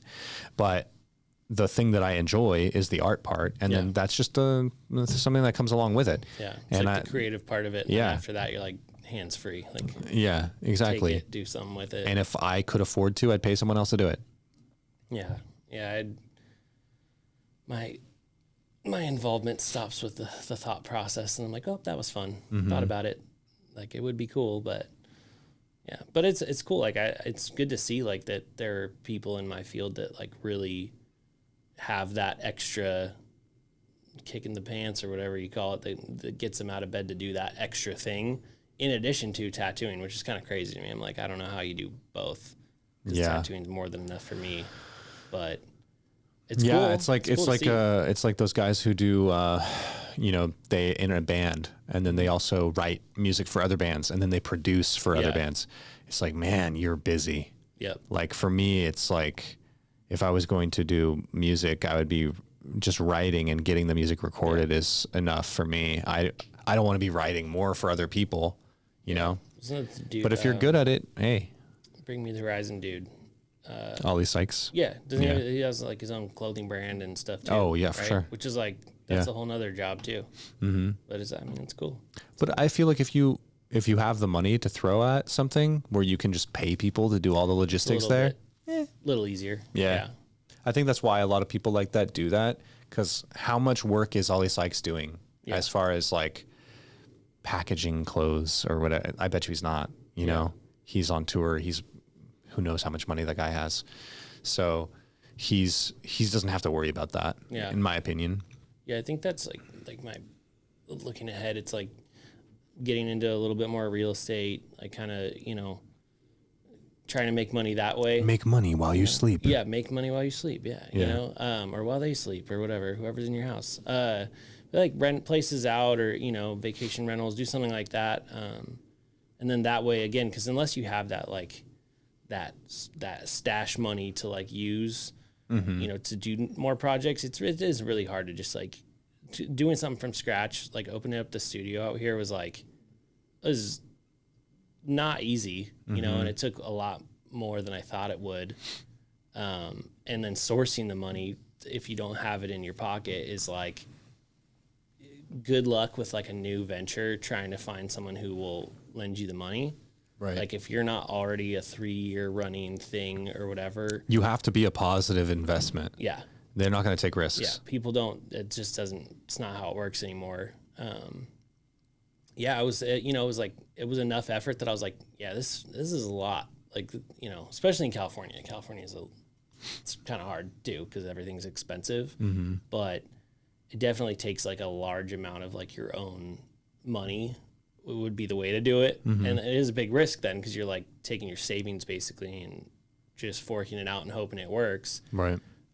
But I think that's like the next time that I step out and do something, it'll be like with my own money, so I don't have to worry about paying somebody back. And we're past that at least. That's the it's all in the past. But I'm like, I don't want to restart that anytime soon.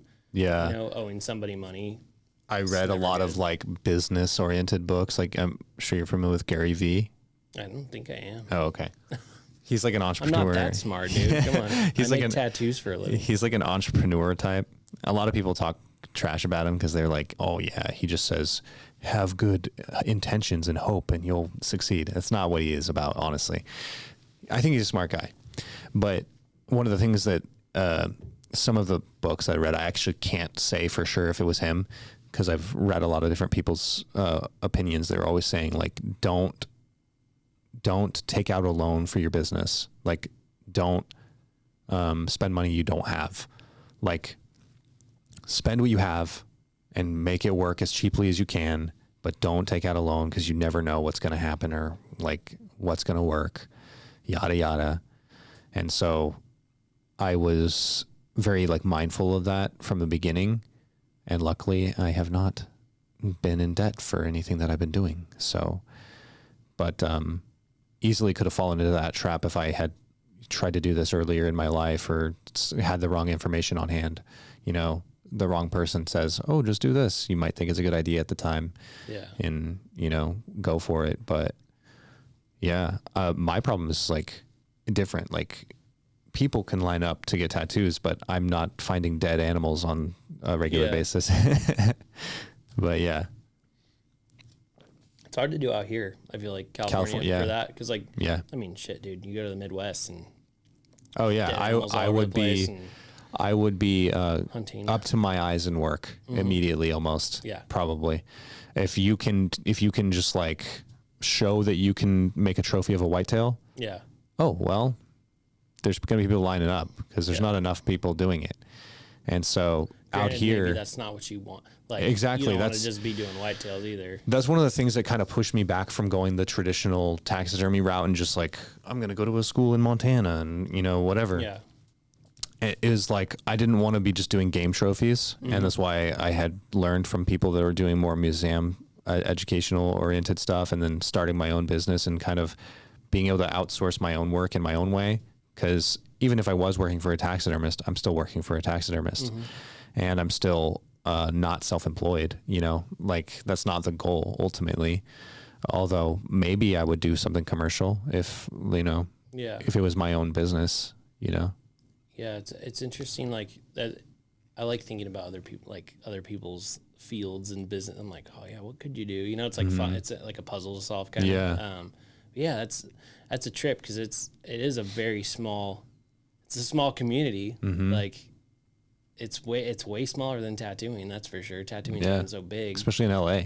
Yeah, exactly. It's like it's like the polar opposite where my stuff is like no one's doing that out here. Yeah. There's no taxidermists in this city right now. I had to go like towards the Valley, LA to even find any. One. Yeah. There's only like 4.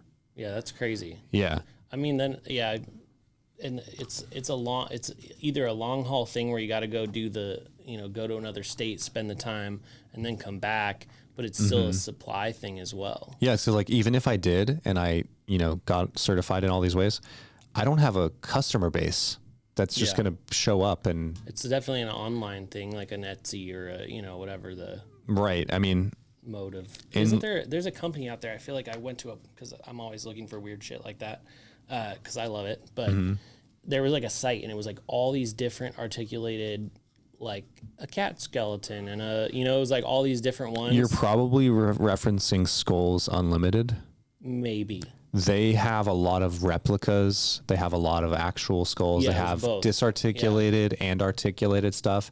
That's probably the biggest one that I know of. And it wasn't and that there's big not a lot. still. Yeah, there's not a lot of places like, to buy this finite. stuff from. Like it wasn't like there's just all this in stock. It was like, here's what we have right now. You can sell stuff to them too. Yeah, they look for people who like, hey, so if you have they're going all these like super small, like maybe they would right outsource now, to me of all people and be like, hey, if you have articulated skeletons or disarticulated skeletons, we'll buy them from you. That's and wild. You can ship that stuff in. And it's a small industry. It's kind of crazy because I would love a shop that like had just a bunch of different, but even if it was like you had it for just like a museum almost, like a little oddities museum, and you could just go and take like pictures of stuff. Because like for me, it's always a reference. I'm like, I can never get enough. Like Google has a finite amount. That's what I was gonna say. I was thinking about this because I was like, if I ever wanted to get like a hyena skull tattooed on me, I would go to your shop and I'd be like, take here photos you go. and light it. This is the actual thing. You don't need any reference photos. And that would be the best way for you to kind of get an example of that. And I would literally, it would be such an investment, but even something where you have, again, like a collection of all these different kinds of skulls where they're like set up and you can like alternate the lights. Like just me as a person, I would pay a good amount of money to be like, give me an hour and like, let me just run through and just, shoot all the photos I could. Cause then I have my own reference book of it. It's like, hey, little things like that. If you want to pay me, I've got a bunch of different skulls on hand. If you want reference photos, there we go. We're going to make that you can rent them out. Yeah. Cause it's definitely it's such a weird thing that like only one little group of people, like artists, tattoo artists specifically, they would love that. There's so many people that would be like, oh, well, no one's going to know. No one's going to, I'm like, I know. I'm going to know. That's what I was saying about the scorpion that you did on me. I was like, there's something about the anatomy I see a lot of tattoo artists miss, but I know this because I've had scorpions and I've, dealt with these animals a lot. And this is a little detail that we just got to have that. Yeah. Especially people that are in a specific field and they're getting something to do with that field on them, like whether it's insects, reptiles, skulls. I'm always like, hey, you have to let me know if there's, because they'll send a reference and I'm like, okay, that's cool, but like, is there something specific about this that I don't know? Because I'm not, and a lot of them don't know. You would be surprised, like the amount that I'm like, oh, you just don't know. You just saw this picture. Like, what is it? Well, I don't know what it is. And I'm like, well, like, I want to know what it is. Like, I want to know what I'm doing, first of all, because otherwise you're copying something that you're not really sure what, like there's little features on a skull. There's little like the little eye, whatever you would call that, little cavities or whatever. Eye sockets. Yeah, like sockets that have like little indents and things that there's a reason for them. I don't know what it is because I didn't study the animal for my entire life. So it works the same with like plants and stuff too, though, like flowers. It's like a flower budding versus a flower open, dude. Like it could be completely different. You could show me the same flower in different stages and I wouldn't think it was the same one. Yeah. An interesting thing about a lot of canines actually that you wouldn't know unless you know is they have this crest here on the top of the skull. Now this I can look at and say this was a wild hyena. And the reason why I know is because the ones in captivity, their crest is much smaller and almost non-existent. And the reason for that is because their jaw muscles attached to the top of the skull. And so when they're working hard and they're chewing on bone and scavenging out in Africa, this crest gets much more defined and developed. As we're in captivity, they're not doing that. They're not, chewing through bone and whatever it is to survive. So are like most like canine, like I guess house dogs wouldn't be as defined as well, like based on that concept, or are they a different attachment point? Yeah, for sure. I've seen a lot of domestic dogs. You're not going to see a crest like that on a domestic dog. But if it was a wild dog, it might develop. I did like a dire wolf. I saw that. I was actually looking at it like spine, and I had to, but it was like on first I was like, okay, like it's somewhere in like a canine family. But also, it's supposed to be a dire wolf, which is extinct. Yeah. And the only photos you're going to get of that. Like 2 fossil version ones or whatever. Well, there's a bunch of them at La Brea. Okay. They have a whole wall of just dire wolf skulls. Yeah. In La Brea, that are a lot of them are partials, whatever. Because online resources are like minimal. Yeah. It was like there were not a lot. There was maybe one. I found like the one of 3 that were even usable. I have an Alaskan wolf, interior Alaskan wolf skull, but that's not the same thing. I mean, it's not an extinct species that you're talking about. When you're talking about something that's extinct, your references go way down, and the chances of someone having one that you can photograph, good luck. Nope. Yeah. Yeah. I saw a woolly rhinoceros skull for sale once from a museum in like Germany. They were like, yeah, we're shutting down. We're selling this. Whoever wants to buy it. It was like $34,000. Yeah. Something like obscene. Yeah. And I was like, if I had $34,000 right now, I would buy that. I legit would. I always said I would buy but again, I think the prices are crazy, and I don't know if you can even do that anymore, but like human skull. You can do that. But it's expensive. If you want a normal human skull, it's about $1,000. Oh, really? That's it? Mm-hmm. I thought it was way more than that. You just have to know the right sources. A lot of the ones that you're going to a lot of the ones that you'll see is like dental, medical. They have cuts specifically for learning. But you can get some uncut ones for around that. Yeah, because I always thought that would be like way more unique than you know what I mean, than like the same, like it's a lot of Google ones, but like, you know, you have the same photos over and over again, so you kind of got to get creative and change enough about it, because I don't like giving people the same exact. It's also interesting how different human skulls can look. That's like true, when you see a bunch of actual real ones and you're like, wow, there's a lot of variation. Some kind of look lame. Like I see lame, they're kind of boring. Yeah, exactly. Yeah.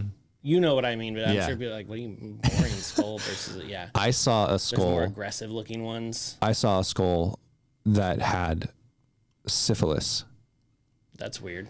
So syphilis eats away at the bone of your cranium. And there was all these like little like worm indentions all around the skull. Yeah. It's a super rare thing that you actually have a real skull that looks like worms ate through the top of it. And there's holes too. Syphilis is don't get it. Horrible. Don't do well, we don't have syphilis now because we have penicillin. But if we didn't, game over. Yeah, That's actually why people started wearing wigs. Did you know that? No. The white powdered wigs is because everyone had syphilis and they were trying to hide it. That's crazy. Not everyone. Royal families that had syphilis were trying to hide it, so they wore these wigs, and then other people followed them as a fashion trend. Oh, that's great. They're like, well, he's wearing a wig. I should wear a wig. Syphilis wigs. Like a bunch of idiots. Yeah. Love that. And they had no idea. And so, but seeing that skull was fascinating. The guy that I saw post it, he removed it because he said like when he posts like human stuff, he gets a lot of like bad attention, and so he'll post it and then remove it, or he'll archive it. But I screenshotted it, so I'll show you after. But that's crazy. It's crazy looking. Yeah. I love talking about weird shit like that. Like, I don't know, people get weirded out by like skulls, and like it's still on my list to go like hunting and like learn how to like, you know, get a deer and like just once. I've been practicing archery for a while because I want to be able to bow hunt, but I want to be able to bow hunt properly. Yeah. And not hurt the animal. Well, not cause more suffering that needs to happen. The idea is like the quick and painless, and use the meat, all that. You know what I mean? Like use everything, dude. Yeah. It's being one with nature, dude. We don't have a ton of more time, but I had, there's a guy that works for, or he's the owner of White Oak Pastures. It's a farm that does everything natural. They use everything. So grass-fed beef sells it. Grass-fed tallow, makes leather belts, makes rugs, he said that they are a no waste operation, so they don't waste anything. That's the way every and I'm like, operation should be. I freaking love that guy now. Yeah. I have so much passion for people that are doing stuff like that. The real work. It's that kind of agriculture where you're doing it the right way. It's so uncommon, but when I see people do it, I'm ecstatic. Yeah. It's like back to like Indian ways, you know, like where you just like use every bit that you can functionally. Yeah. And it's called regenerative farming. Yeah.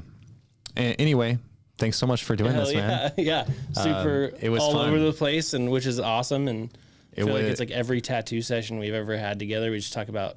Or I'm not talking at all because I'm just in like pain. getting my throat tattooed. So, but thanks so much. Well, thanks for having me, man.